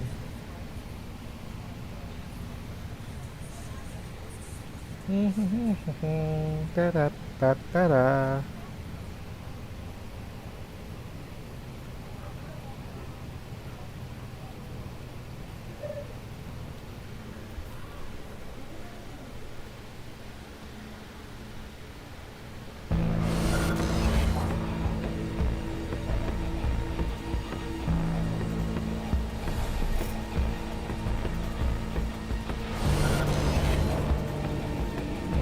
Okay, we got some red guy. Oh, okay, this is the guy that I fought with a couple of matches ago.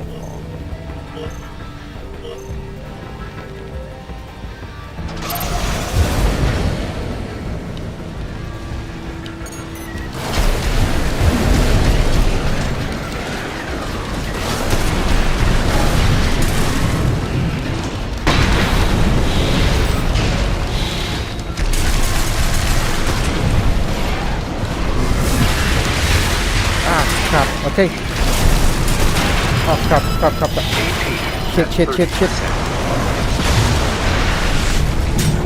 Okay, right. That's a nice fight. I always get staggered.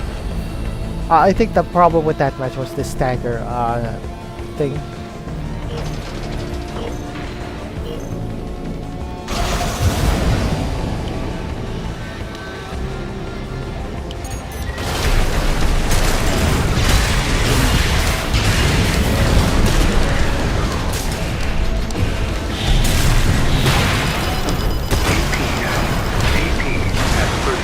Ah, crap.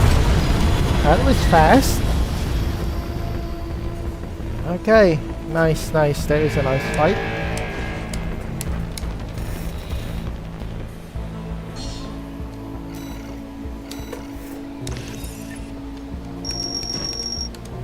Okay, let's just wait now for you know, for our team matchups. I think there's a lot of folks now. I guess it's already almost 7 o'clock, going on to 8. There should be some folks now on team matches, at least. Okay, this is funny. He was saying why the sky is blue, and now it was got debunked on another video. Yeah, that's okay, right. Determining that's okay. What's going on? My oh, okay, right. Even Skynet is terrified. Huh? Seriously? Why is that? Easy. Bilihin. Easy. Within some budget. Easy. So I've got a video and you're here. What's on my thing?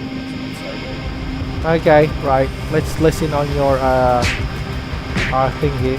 Not just any Terminator, T-1000, which is my favourite Terminator introduced in the Terminator franchise. Wait, okay, even the right. T-800? Yeah, I like the T-1000 more because there's a load of behind-the-scenes stuff revealed in like comics and books and stuff that make the T-1000 sound stupid, broken, and OP. Right. What about the bit in Genesis where he just dies like a bit?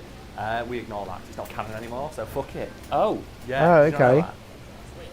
No, that's the last one I watched. I thought that was just like... No, it's not canon. Now it's Dark Fate. But Dark Fate didn't perform that well, so Dark Fate might not also be canon. What? Yeah. That film only came out like 5 years ago. Or some shit. Lucas. What?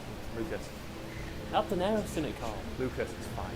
Before we move on, we just put in the promo shot they released of Emilia Clarke as like Sarah Connor, where it's her screaming and firing guns for. Yeah. Oh god. Yeah, that's when you realise, oh god, she was terrible. Like, you didn't even remember what she was supposed to be playing. Let's move on to talk about a good aspect of the Terminator franchise. We'll start, as is my mentioned at the beginning. So the T-1000 advanced prototype is Skynet. Points out that we Terminator. Okay, I'm just gonna cut the background music just to listen carefully with this guy. Wikipedia man's getting really into Terminator. Whoever wrote this is really into Terminator. The right. 1000 series Terminator is fully autonomous, and unlike previous infiltrator models that use rubber skin and then finally living tissue over a metallic endoskeleton, yeah, the T-1000 is entirely made of liquid metal called mimetic polyalloy, which is bullshit they made up for the movie because it doesn't make sense.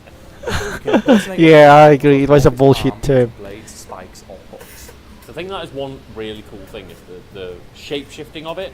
Yeah. Like when they're in the house and it's just like, oh yeah, I'm like just the mum on the phone and you'll never know. Yeah. It's really fucking cool. And then you have the T-800 which managed to trick it by saying, okay, what's your dog's name? Yeah. And it's asked the wrong name because it can't impersonate memory, it can just impersonate the person. It doesn't remember the dog's name. It's like, yeah, right. No. So yeah, your family's dead. It's just like so fucking hard and so matter of fact. By the way. Yeah, by the way, right. Yeah, I can't understand that fact. Know is that its ability to shapeshift isn't just limited to looking like people. And I'm sure it'll mention it in here, but I think it's the Sarah Connor TV show. There's a T-1000 in that and he just like breaks off part of his body and it lives in a fish tank. What? As an eel. Oh. It tends to be an eel. Oh, Because okay. the entire like body of the Terminator is a giant eye. It's just like one giant listening device that's constantly in the office protecting it. What? Yeah, that show's stupid, but it's also hilarious. That's kind of really fucking cool. Wow, that's really cool. But how come we don't see that in the so movies? Let's go on to its specifications, shall we? And we'll start with memory. Right. A T-1000 features a liquid molecular brain gathered by mimetic polyalloy. Right. Man, I'm going to mispronounce that when I start having a few of these. The molecular It's brain basically grants more like T-1000 a liquid capabilities, metal, like mercury or emotions, something. such as humour and even self-awareness. And this is my favourite factoid about the fucking T-1000.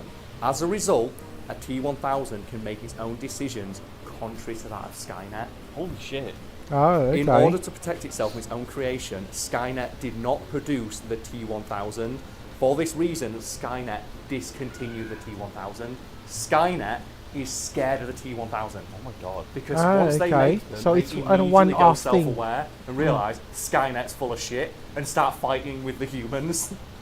Oh my Yeah, god. that's a like- problem with the Isn't that machines. cool? Oh, isn't that awesome? Yeah. And this Right. is the in-universe explanation of why you don't see anymore. The original because I think in-universe. we talked about in another video that the T-1000 is broken powerful, and the fact that Skynet doesn't keep sending them back is a mistake in the writing. Because that's the thing. You've got one that they barely defeated. Why would you not just send back 20? Like, they have Yeah, to this kill makes it by sense. freezing it with liquid Yeah, why not nitrogen 20 or into molten 50? alloy. Like, the only way to kill it is like you basically like the most specific of scenarios to kill Exactly, it. yeah. And even then, it's still swinging as it goes down. Like as it's falling into like the molten metal, it's still swinging, trying to accomplish its mission. Physics. One of the fundamental prime directives of the T-1000 was, and I quote, recovery of essence. Which sounds super fucking cool. It reminds me of a Samurai Jack episode I want to talk about. As the more it lost, the less effective it became. The default command in the mimetic polyalloy's molecular memory was to find the main mass and rejoin it. Yeah. Each mass had a range of, I shit you not, 14 kilometres. Oh, So it wow, could, like, break that apart was the body very off in a wide 14 area. kilometre range. So realistically, it could have split in half and just been two half-sized Robert Patricks sprinting. Do you know what that would be? That would be like Dead Space 2. Do you know, like toddlers. The little toddlers, like, Oh my God, no. imagine that. Yeah, I where it's kinda like hated the turrets that. With the knife hands. Yeah. That's Yeah. how terrifying the T-1000 could potentially be. Yeah, if yeah, you okay, utilised I'm getting its full some way power with this potential. one. So if a piece of mimetic polyalloy was out of range from the main body of superfluid, it could mimic something locally as camouflage, for example, a rock or piece of pipe, until the T-1000 came back into range and detected it. Yeah. So as the trait was a So basically it's a camouflage. This emergency camouflage programming would manifest itself as a malfunction or glitch when the T-1000 was critically damaged. And the example they use here is, I think it might be a deleted scene, I'm not sure, in Terminator 2 when after the T-1000 gets frozen, its hand starts to mimic a pipe that it grabs onto. Yeah, that It's was a basically special its edition, program is yeah. just going to shit. It's like going to survival mode because it's really damaged. And while it's trying to override that to kill Sarah Connor, while its entire body's screaming, no, disguise yourself as anything and Just recover. hide.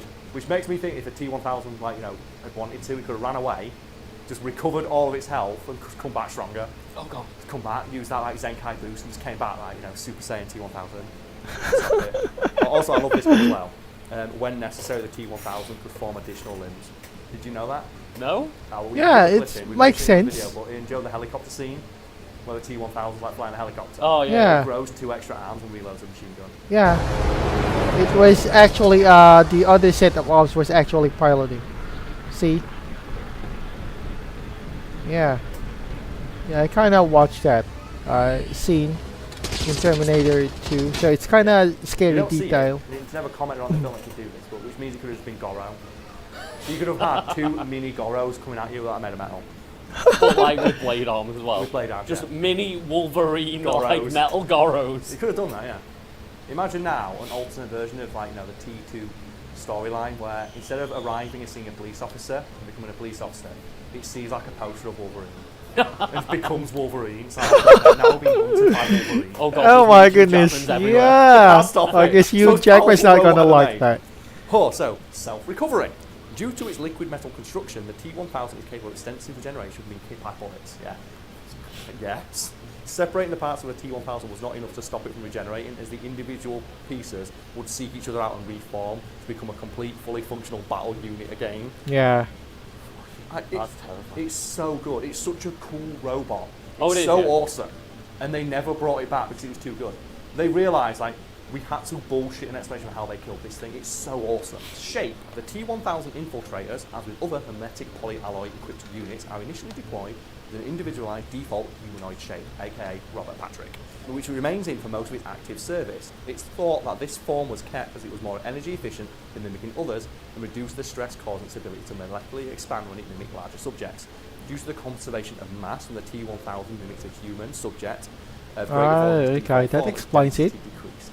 So when it mimics a fat guy, it weighs less. It therefore compensates for illogical mass constitutions for the subject it replicated. For example, the T-1000 may have had to step down more heavily to give the appearance of greater mass. Oh, right, okay. So when it's playing a fat guy, it walks harder. But it knows to do that, Yeah. to like compensate. Because otherwise you see like, why is that fat guy like sprinting at 10,000 miles an hour? And I think that would have been scarier. Like Joe instead of like Yeah, okay, that makes sense. In sci-fi technical aspect. Like a kid on a motorcycle. It'd been better if it was a really big fat dude. It'd be so scary. It'd be like It Follows. If it just transforms to other people and just chase you as those. Environmental analysis. The T-1000 uses body to register its environment in many ways. It can directly read magnetically encoded information and can run at speeds of at least 40 miles an hour. What do you do, Lucas? How do you stop this thing? Now put that as a 600-pound man.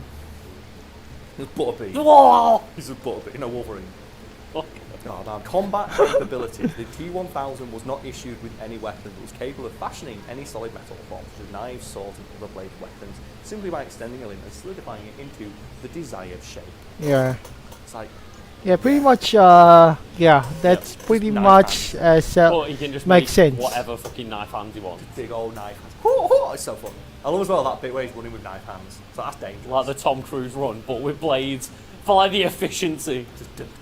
It's like you can't stop it. So infiltration. This is probably the section that's going to have most fun with it. Hermetic polyalloy construction. God, I'm still doing it. Now the T-1000 allows to replicate any person or object of similar volume that is sampled by physical contact. It appears the T-1000 could use a medium to do this without actually touching the subject's skin. Composed entirely of hermetic polyalloy, nailed it. Right. The T-1000 terminates with a metallic mass, thus making it electrically conductive. However, unlike endoskeleton-based terminators, the T-1000 can sustain high voltage charge without being knocked offline. Oh, okay. So yet another bullshit thing it can do. And also it's an advantage, a objective superiorness it has to the T-800. And the reason that it should have won and should have been sent back 10,000 of them at once. So, additional function. The T-1001 and TXA are able to separate parts of the body and act as independent units. In addition, a TXA, which I'm not familiar with, is able to control humans by injecting their nervous system with small amounts of itself. Oh my god. The T-1000 is able to use a small part of the body as a tracking device. So it's got like spider sensors and everything. The T-1000 can also deploy small drips of hermetic polyalloy from their bodies to reactivate machines. The T-1000 is able to reactivate a damaged T-800 with a single drop. So it can create its own army of machines by just dripping little bits of it. So it just takes I think that was featured on Terminator there's a load of stuff. It's 3, like, the it says third here, movie of Terminator. durability. And there is just, I'm going to show you how long I'm scrolling for, Lucas. Durability. These are just feats of durability that the T-1000 just showcases. Holy fucking yeah. shit. Yeah, there's a lot of data. The T-1000 is so good. It's the coolest fucking thing. Going through this list, I'm like, how the fuck did it ever lose to Arnie? Because he got frozen. It says here, well, we find out weaknesses. Extreme temperatures. The T-1000 that have been encountered in combat were notoriously difficult to destroy. No shit. Even feared invincible by some resistance members. Right. Well, you would do, wouldn't you? Yeah. We shot it with a rocket launcher and it exploded into a cloud of like, just metallic goo. And it reformed and sprinted out with knife hands. It just reformed into 3 tiny Wolverines and came out. No, it reformed into me and killed me. Pretty much self-explanatory. Construction. So I'm curious about this myself. The T-1000 Terminator was constructed deep within Skynet's main complex in a large, heavily guarded room. What can you use to guard a T-1000? Just more T-1000s? I don't know. So have you ever heard about like the ride they did? The Terminator ride that is canon, or it was canon for a bit. And they filmed in conjunction with Terminator 2, so they shot extra footage for it. Never heard. Yeah, I think that was on old Terminator. It was a big spidery T-1000 thing. Yeah. And they encounter the T-1000. The what? The T-1000. And it's just a giant fucking, just glistening pyramid of energy. What? Yeah, that's kind of ridiculous. Lucas. Save it for another video. So, what is the Terminator universe? The Terminator universe, because I love that they always say, oh, we need to make something stronger. So they just keep going up in numbers, and they ran out, so they said T1 million, fuck it. So, do you want to go on to notes now? 'Cause I think that's the last section here we have. In the novel series, Terminator 2, the new John Connor Chronicles is by far the only Terminator fiction that mentioned that a T-1000 is able to be reprogrammed.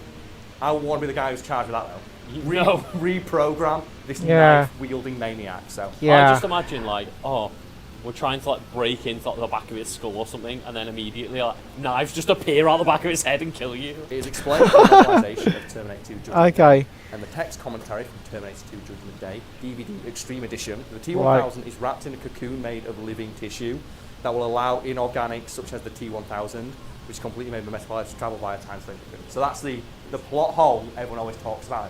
They say in the first movie you can only send back flesh. That's why the Terminator's covered in flesh.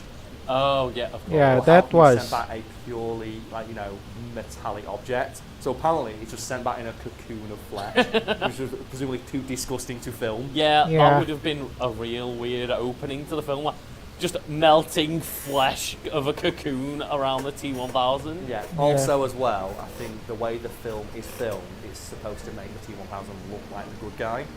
Because obviously you've got to remember he's coming off the back of Terminator 1. Yeah, I remember this. And Yeah. apparently the marketing ruined it.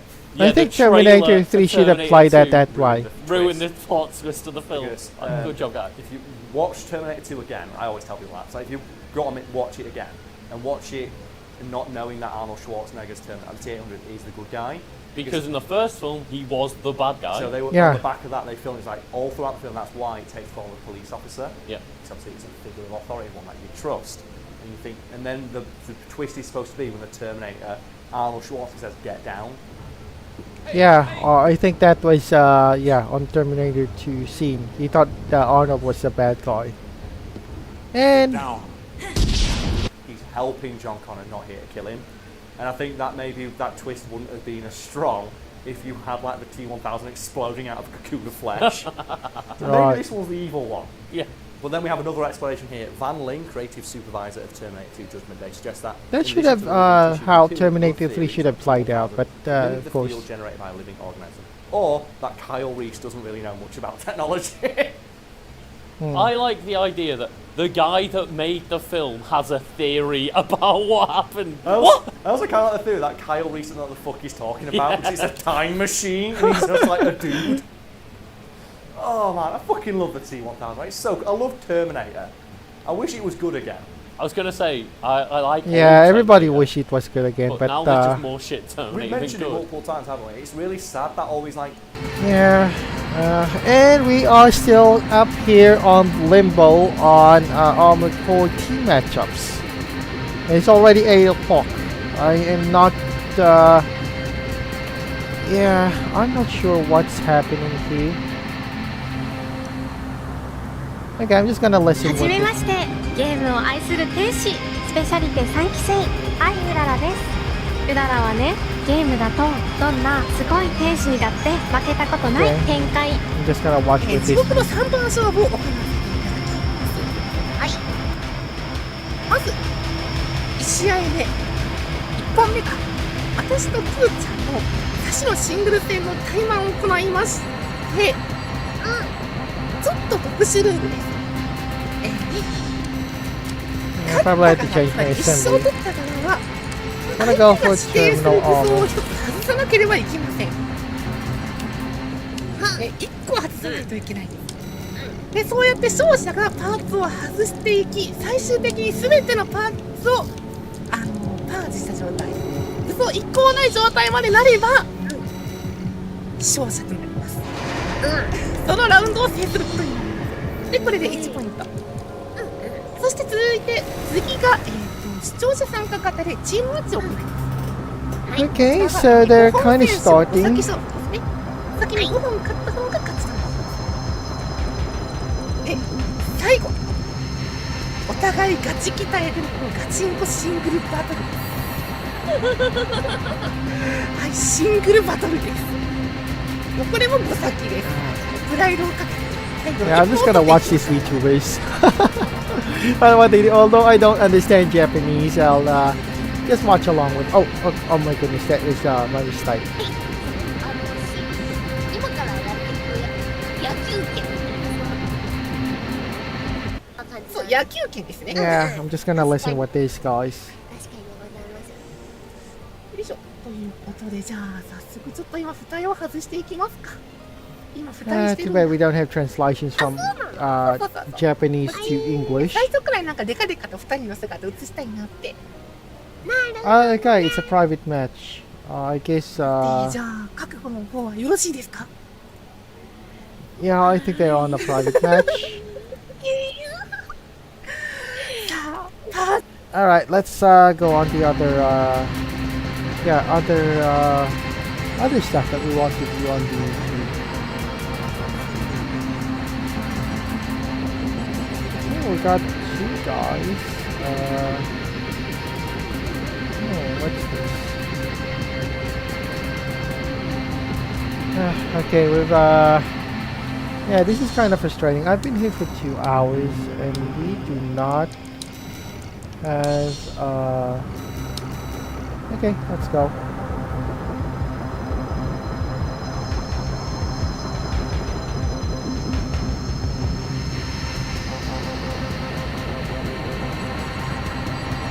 Alright, I'm just gonna watch this one. Okay, why do Philippine Celine plus things like chewables. Chew or false. Big kids are too old for kiddie vitamins, but too young for adult vitamins? Chew! Ang Celine plus chewables. Just right for big kids. Big protection for big kids like me. Yun na yan. Okay, that's one thing that's annoying about YouTube. It's Guillotine blades are angled, supposedly because that makes them better. But why would that make them better? And actually, are they the best design that's out there? Let's take a look at a real historic guillotine blade and make some measurements. Then I'll tell you a little bit about the theory of cutting, after which we will build a full-size guillotine with the help of Jon from Proper Printing to actually test blades with different designs. So, what's an actual guillotine blade like? What angles and size are we even talking about historically? Well, we got the opportunity to go to the storage of the from the French Historical Museum and measure up an actual, real guillotine blade from 1810. So, big thanks to them. Oh, the people my from goodness, the that's 1810. That's kind of recently. It's At least a bit on strange, historical terms. but it would be mounted something like this. And I know you're just as curious as I was. It has probably been used, but it's not verified. Anyway, it's angled at 45 degrees, which is much steeper than some popular depictions show. It's sharp from one side only, like a chisel, but at a very low angle. So low, in fact, that we couldn't get a good reading on it with the tools we had at hand, but probably around 13 degrees. It's between 4.8 and 7 millimeters thick, which is surprisingly inconsistent. But on the other hand, it was 1810, making sheet metal was probably really hot. It's 70 centimeters wide. There's no It specific weighs a little standard over 5 measurements kilos, back we on guess, 1810 for just the compared blade. to just With on the the wood that 19th holds it in century. place, the carriage, it would have probably come in at around 10 kilos, which is about the weight of 2 bald eagles for my American friends. And here, at the Prisoners' Gate Museum in The Hague, which is a subsidiary of the The Hague Historical Museum, we can see that the knife falls for about 180 centimeters. Sadly, we couldn't get into the enclosure, but the blade angle of this complete guillotine was roughly 49 degrees. So, for us, that's close enough to 45. So, now for the theory. Cutting takes place on a spectrum. On one side, we have crack propagation, and on the other is smooshing. On this footage where we cut a watermelon, you can see that the blade cracks the watermelon, and that in fact the bottom of the blade, the sharp bit, is often not even in contact. Okay, we got some encounter right now, so I better clean this one up. And yeah, let's proceed now with the match. Well, at least single play matchup still has some folks, although very rare or very small number.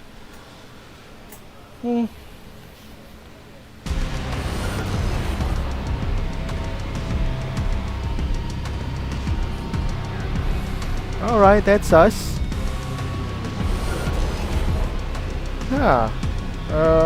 This guy is dual or quadra dual wielding shotguns. Interesting. Right.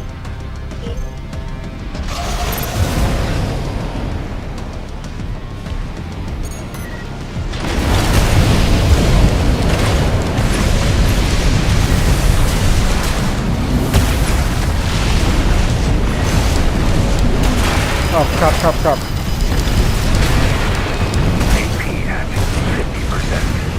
Alright. That was very shit.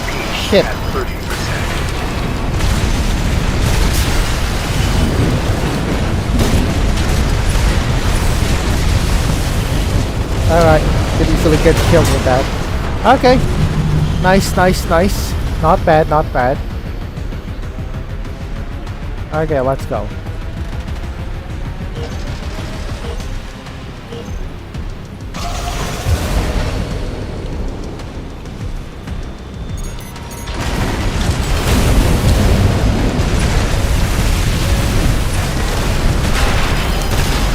What's the problem? It's the stagger thing. Ah, shit.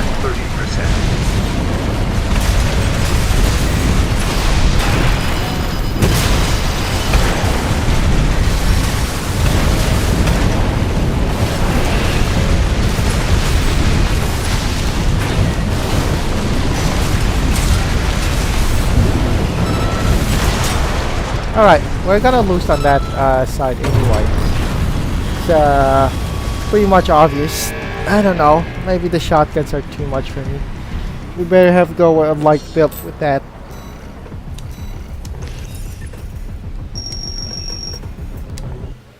Okay, we'll just go at least what do you call this? Wait for at least a few seconds or 2 minutes before we enter the match. And in the meantime, I'm just gonna watch this one first. After all, there's nothing much to wait because I've already been waiting for about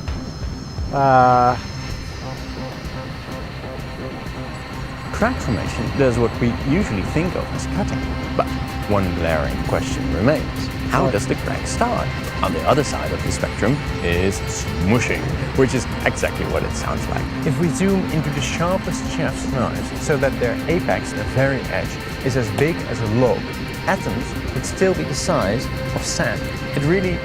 Knives are just pushing their way through, like a stick through butter. The pressure that's put on the material locally is higher than its strength, and it just kind of moves out of the way. And if the material can crack, it will eventually do so. This happens over and over again in most materials as the crack wanders off course and a new one has to be initiated. You can see this too on the watermelon. One important part of cutting is how small you can make the very edge, because that will focus the total pressure on a smaller surface area. But another important part is what you need behind the edge in order to push it into the material. Basically, the bevel angle of the blade. This blade might be very sharp in the sense that it has a small cutting edge, but it's obviously not going to cut most materials because the bevel angle is just too high. As a fun little side note, for soft, sticky materials like cheese, it's common to use a steel wire instead of a knife because you just want the edge and you don't want all the material behind the edge. It takes up too much space, it generates too much friction, while the edge itself doesn't have to be all that sharp. Anyway, as you so might you notice, cut for cheese something using to crack a wire or rather than a smush, knife. it has to move apart. That's very hard to do when it's pushed together, but much easier when it's pulled apart already. You can notice this very well when you prune a tree. If you cut from the underside of a branch, it's very hard to cut because it's compressed by the weight of the branch. But if you cut from the top and maybe even pull the branch down more, you can cut right through. So for our guillotine blade, there's a few things we want. We want to have a sharp blade to reduce the forces we need to pierce the material. We want a low bevel angle so that the material doesn't have to move apart very far. And we want to put the material in tension so that it wants to move apart on itself. Okay, pretty before we interesting even science, start. but yeah. Yeah, interesting science, but I just want to know how the guillotine works.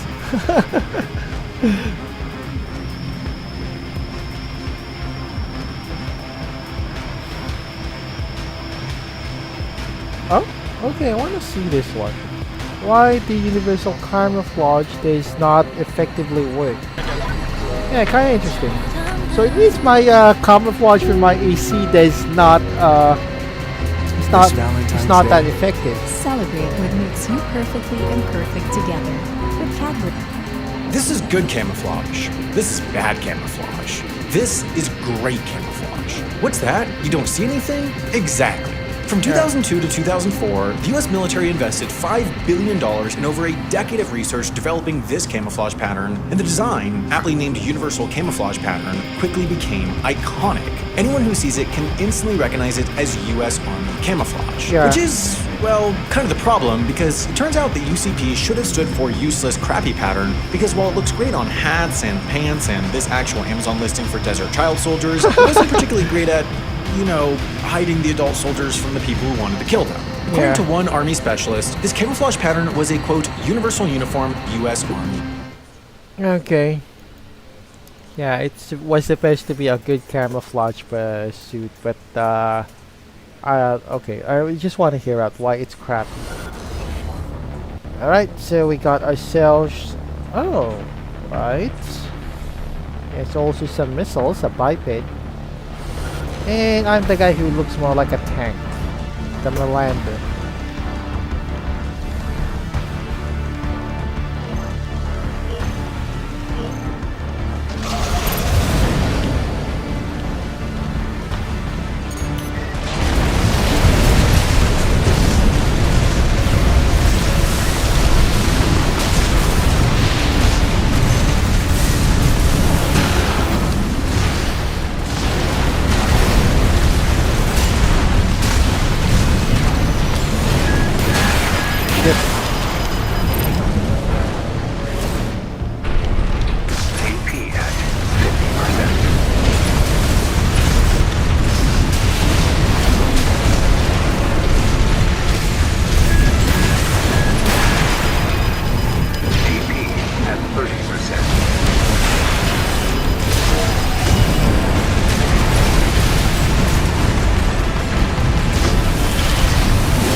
Alright, that kind of sucks for me.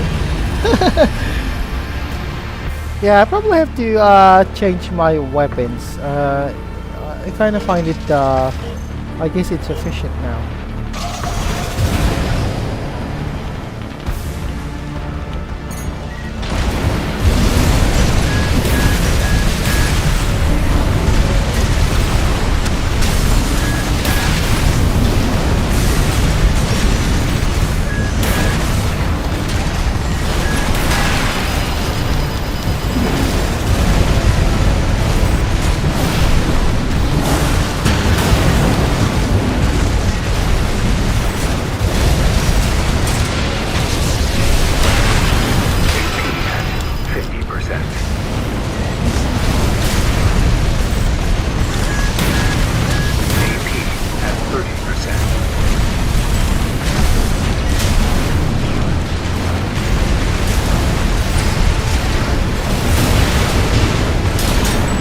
Alright, nice. We got, we kind of won with the skin of our teeth there, but, okay, let's go.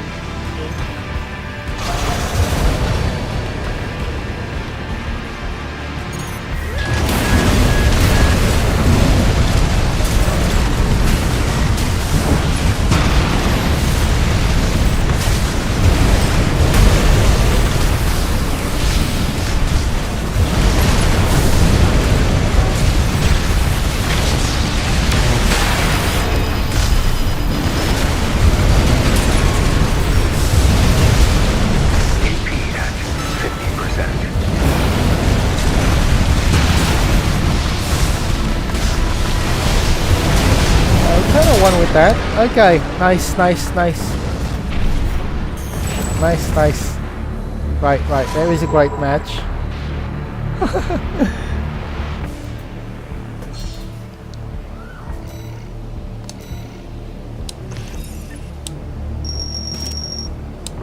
Okay, we got our third rank now on one-on-one player matchups.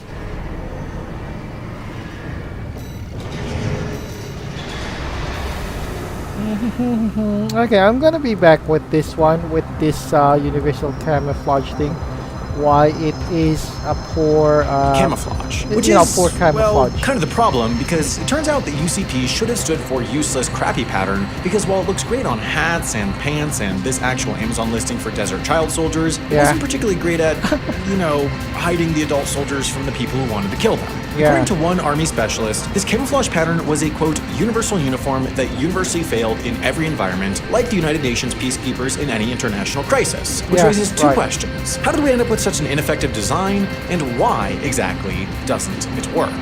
For decades, all military personnel had used the standard battle dress uniform, which looks like this. It worked fine and seemed to do the job, but when Y2K hit, so did the peak of art-inspired military design that had been crescendoing for decades. As early as World War II, military designers had been experimenting with optical illusions like cubism to trick their enemies' eyes more better. The first pixelated or square-based pattern used in camouflage was dual text, which used individual squares rather than blotches of colors that could each blend into the environment at close range, known as the suit's micro pattern, while also making up a larger pattern that could blend into the background for longer distances, or the suit's macro pattern. In the late 1990s, a military officer named Timothy O'Neill, who some call the grandfather of modern camo and others call Tim, developed camouflage on his computer using pixels. It turns out that pixel-based designs act as white noise to the brain. Basically, because pixel camouflage looks less like nature, the brain becomes less fixated on it and thus ignores it as part of the background. So when soldiers are wearing the camouflage, they're more likely to blend in precisely because their camouflage stands out in the natural environment like a normal person walking through a New York City subway station. After O'Neill's development, a lot of military branches started to take notice. As with most military strategies, the Marines were first in, last out. In 2000, they wanted to duplicate this Canadian camouflage design known as CADPAT because of its trendy pixelation and striped lapels. But those greedy Canadians had copyrighted the pattern, so the Marine leaders had to make their own different enough version that wouldn't get them sued. After making a trip to Home Depot to look for paint swatches, that's not a joke, military officials actually went to Home Depot, they landed on Ralph Lauren's Coyote Brown, presumably in commemoration of the skin tone of the people they hoped to bomb. Coyote Brown became the centerpiece of two color palettes, one for forests and one for deserts. The overarching design coined Marpat for marine pattern camouflage. The thing is, this pattern, with 4 distinct colors that made up its camouflage pattern, worked. Marpat had undergone a plethora of different prototypes, testing, and development to make sure that its pixelation actually did its job in a variety of environments before it was printed on thousands of uniforms. It even became a standard part of the Marine Corps combat utility uniform that's still in use today, along with rainbow toe socks. Meanwhile, the Army needed a new camouflage design because they didn't have matching camouflage sets at the time, so soldiers were basically walking targets on the battlefield, which sucks when you're trying to avoid getting killed by people trying to kill you. The Army wanted something like the Marines' great Marpat pattern, but because the Marines didn't want the Army stealing their hard-earned survival rates, the Marines had copyrighted their camouflage, and instead of just paying the Marines to use it, the Army decided to take some creative liberties with their own knockoff design known as the Universal Camouflage Pattern. But like any knockoff, so everybody's Dr. copying Wow, from one Crumbles, or another. Ratatouille, it didn't work quite as well as the original. During the process, they made the decision to eliminate any blacks and browns from the design, arguing that these colors didn't exist in combat environments, and opted for Desert Tan 500 as the camouflage's central color. While Desert Tan 500 is really good at sounding cool as hell, it turns out it was really bad at camouflaging soldiers, especially compared to the Marine-patented Coyote Brown, which had been the key to making Marpat so effective. Plus, the Army's overpaid consultants forgot to consider how shadows would factor into the pattern's design, and to top it off, they didn't test the design before slapping it on thousands of spongy 19-year-olds and shipping them to the desert. Okay, I better have to take a look on that camouflage. I probably have to put on some camouflage like Coyote Brown on my on my AC. Maybe it might work, maybe it might not work. Sorry.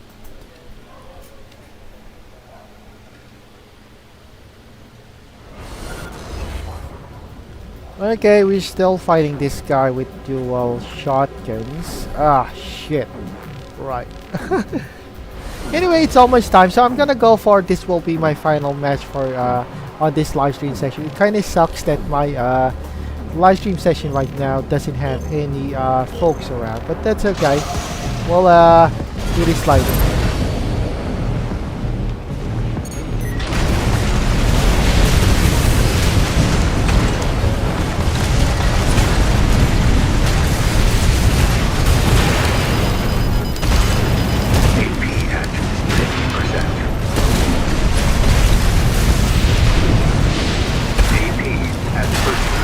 Yeah, that's kind of a problem.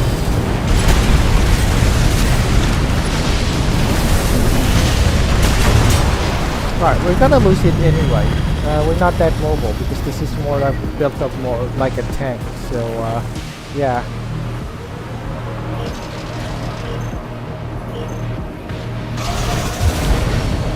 Yeah, I should make some you know, that kind of jammer stuff.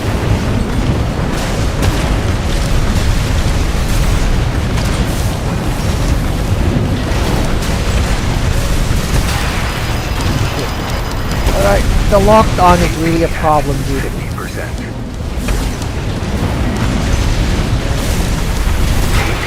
At 30%.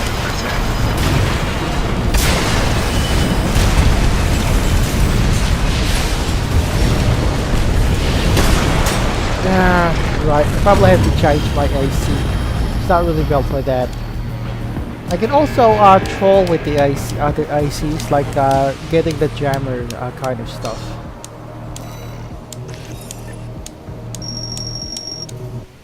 Yeah, I think it might work if I'm just gonna go for a jammer kind of AC here.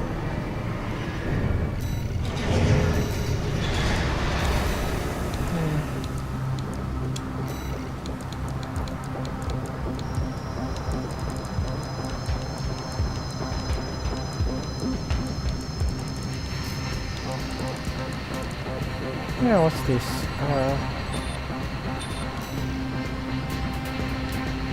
Okay, cluster bombs. I'm gonna go for something like a jammer.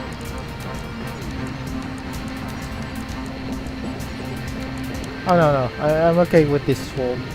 Probably have to change my AC to a lighter design.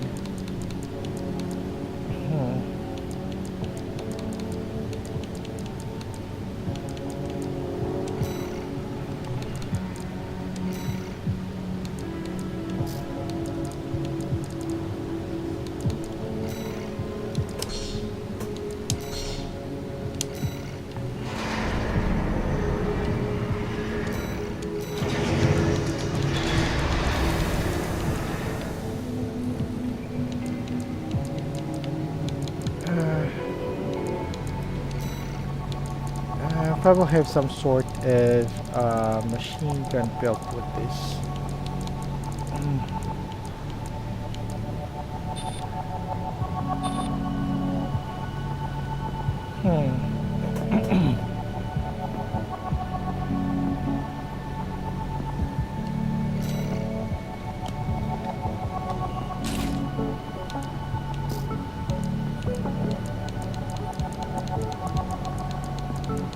Probably go get some blades.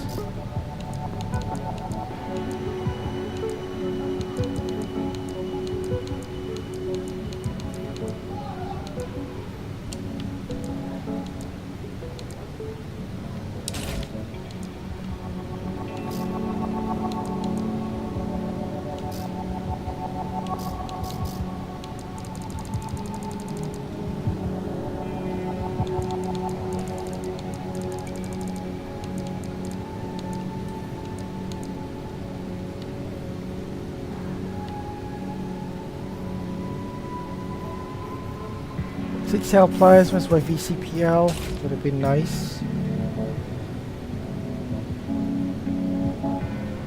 6760.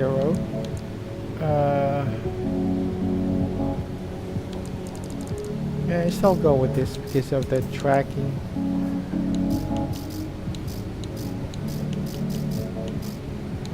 And this one I have to probably have to shift this one to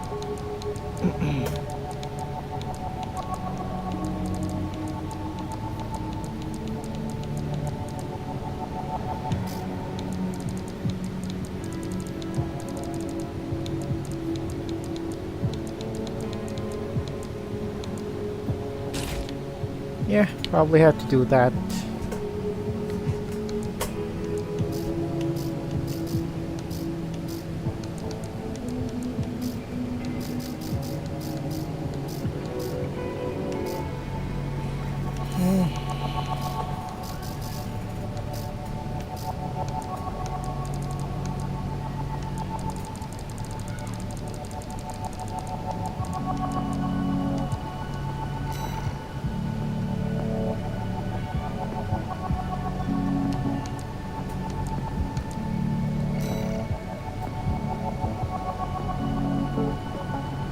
Alright, horizontal.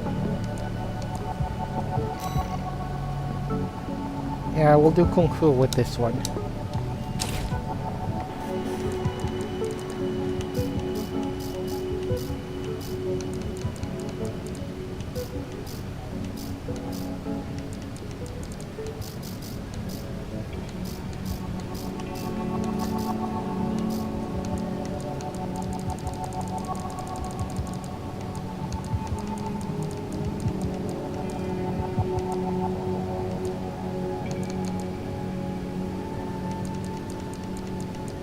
Well, we should have some sort of needle launcher. Yep, let's go and test this one in the actual, actual field of, you know, Armored Core. Might be worth trying it out. Right. Okay.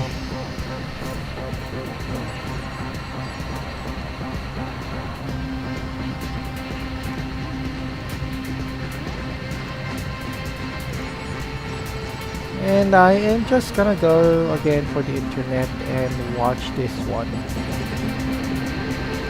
To pay for college. The pattern, named Urban Track, was composed of tan, gray, and sage green, and soon after it was approved in 2004, soldiers started to notice its flaws. Its macro pattern, or the collective camouflage effect of the whole uniform, didn't work.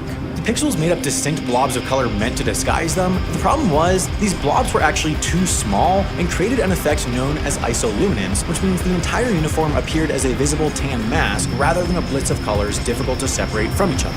This effect made the camouflage appear flat in a three-dimensional environment, so from nearly any distance, the camouflage failed to do its job. Given how exposed the pattern made troops in the Middle East, with its high levels of sand and similarly high levels of people trying to kill soldiers, Army officials had to go ask Mom to borrow her uniforms, in this case, Mom being the Marines. So the Army had to start a new search for a pixelated camouflage pattern from scratch by 2010, and the UCP design was soon phased out for literally any other alternative. Since then, congressional members have been pushing the Department of Defense to adopt one camouflage set for all military branches, which would theoretically have the triple effect of saving government money, not getting soldiers killed unnecessarily, and standardizing camouflage bikinis across all spring breaks. And if you'd like to learn more about what it takes to coordinate the world's largest militaries, have I got a deal for you.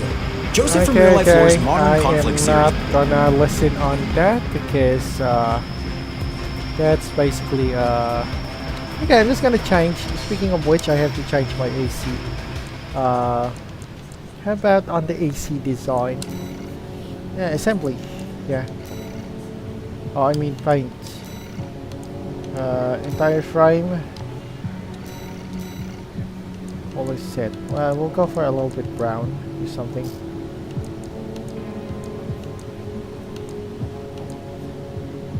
Yeah, okay. A coyote brown. And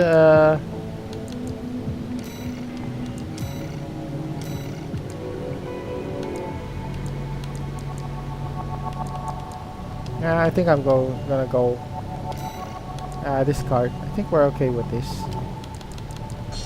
Right, let's go again on the single player matchups. We might get something, and this will be our last match for now because yeah, I had to take a rest because it's kind of boring that we are already here for 3 hours and we are not, you know, the lobby of Armored Core 6 is not busy at the moment. So we're just basically on limbo.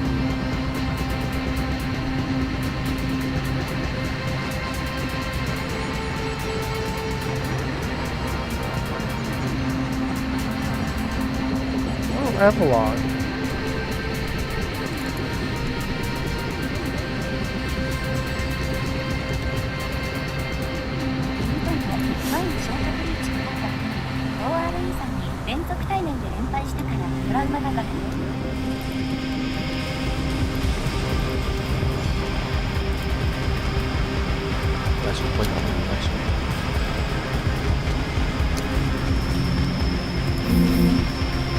I'm on 75%. 取れる元気がしたから。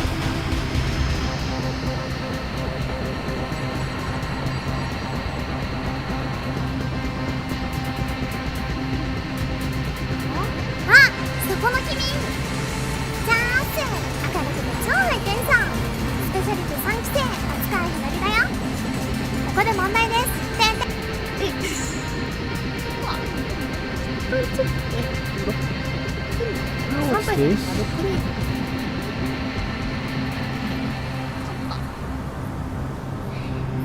Oh, custom match. Okay. ハリ CC じゃないかな。ハリ CC キーワード使っちゃう。でももしない Oh, okay. I'll probably have to. 来んじゃない Yeah, I have to clear this stuff first because we got a ranked match now.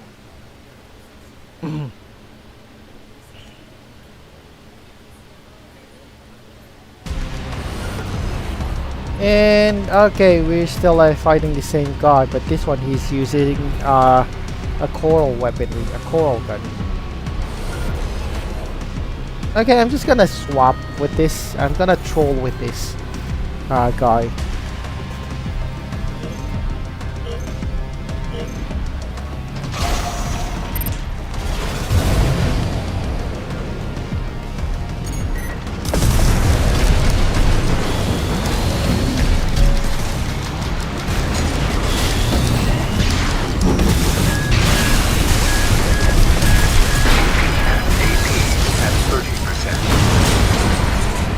Okay, that was that's certainly right because I was using a light armor. That really happens. This rank is very good as a flyer, but not very good when it comes to fighting, unfortunately.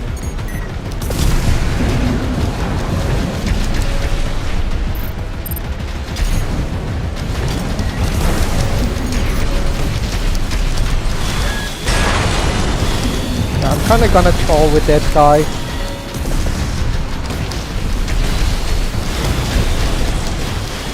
Yeah, he's gonna have a problem because I am trolling with this targeting system. AP at 50%. Yeah, she's gonna have problems with me trolling her around. Because I am trolling on her.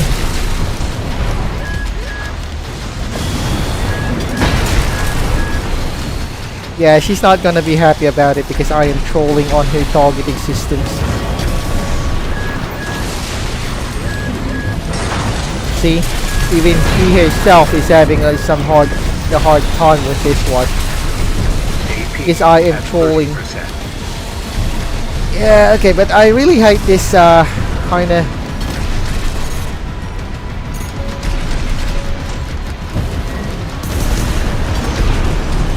Yeah, she's having a hard time as well.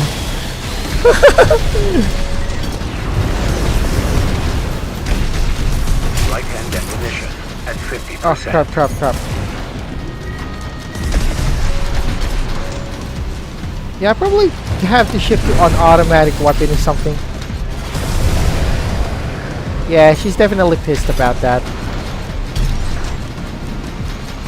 See, she's so pissed that she doesn't.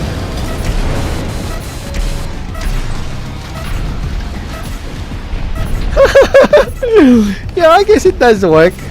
It has its uses. Alright, she won by... yeah, she kind of won with that. But, yeah, that is a great way.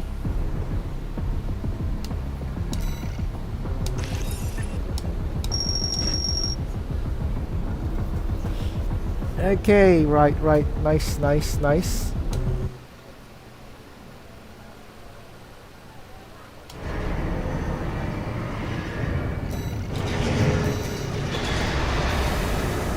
I probably have to change my assembly.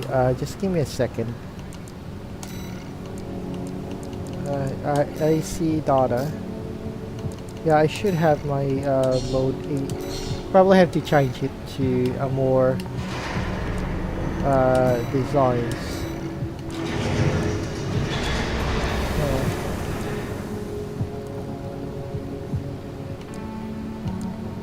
Probably have to sacrifice the missile thing here, or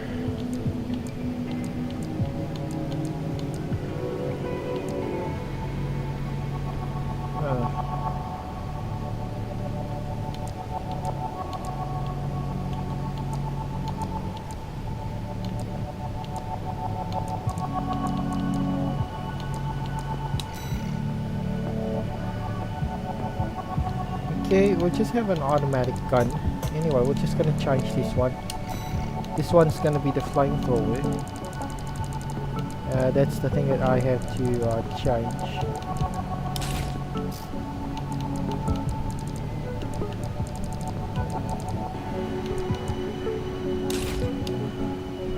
Yeah, he'll definitely end the ultimate trolling match.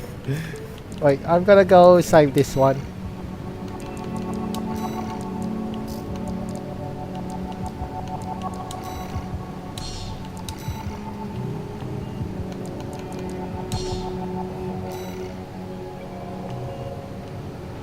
Wait, let me check on my AC design. Alright, so we're gonna troll on our enemies here. Yeah, I want to troll them so that they'll have a hard time tracking on me. This gun specifically is used to, you know, piss off them. Especially those who have a shotgun which heavily relies on tracking. So it will be, you know, problematic for them.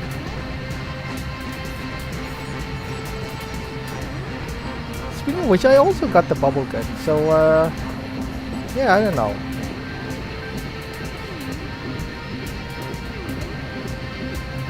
So what I did was I just basically replaced the 88 gun with you know, this what do you call this? This distraction gun.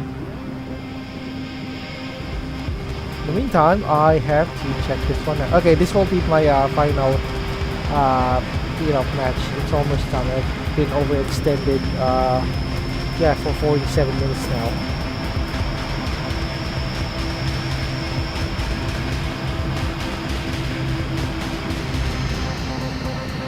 Okay, there we go. That was fast. Okay, let's do some troll gun.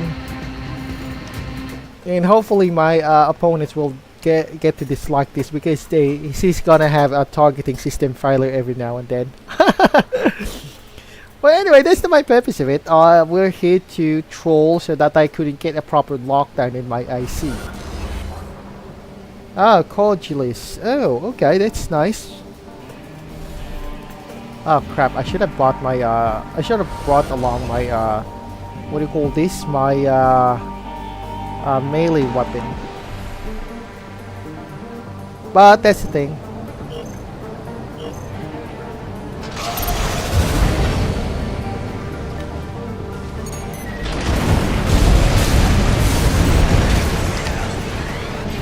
Yeah. Shit.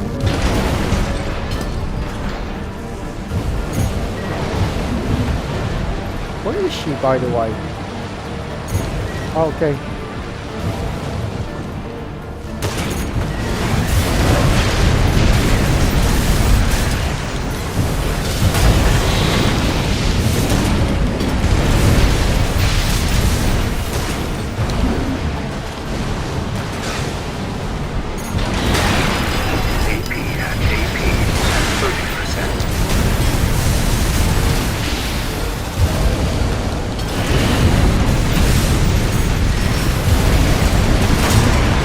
Alright, nice. That is a great way. Yeah, come to think of it, I could have matched my AC with some sort of, you know...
Alright, nice. Not bad.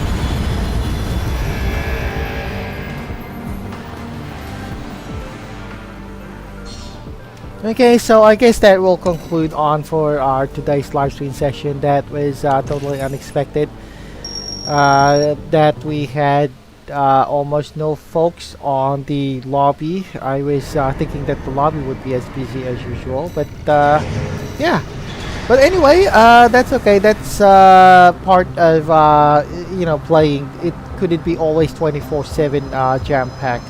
So yeah, we'll just go conclude our our live stream session for this day. Thank you so much for watching. This is Operator 214. Have a great day, everyone, and see you again on our next live stream session. So bye bye for now. Bye bye, guys. See you around.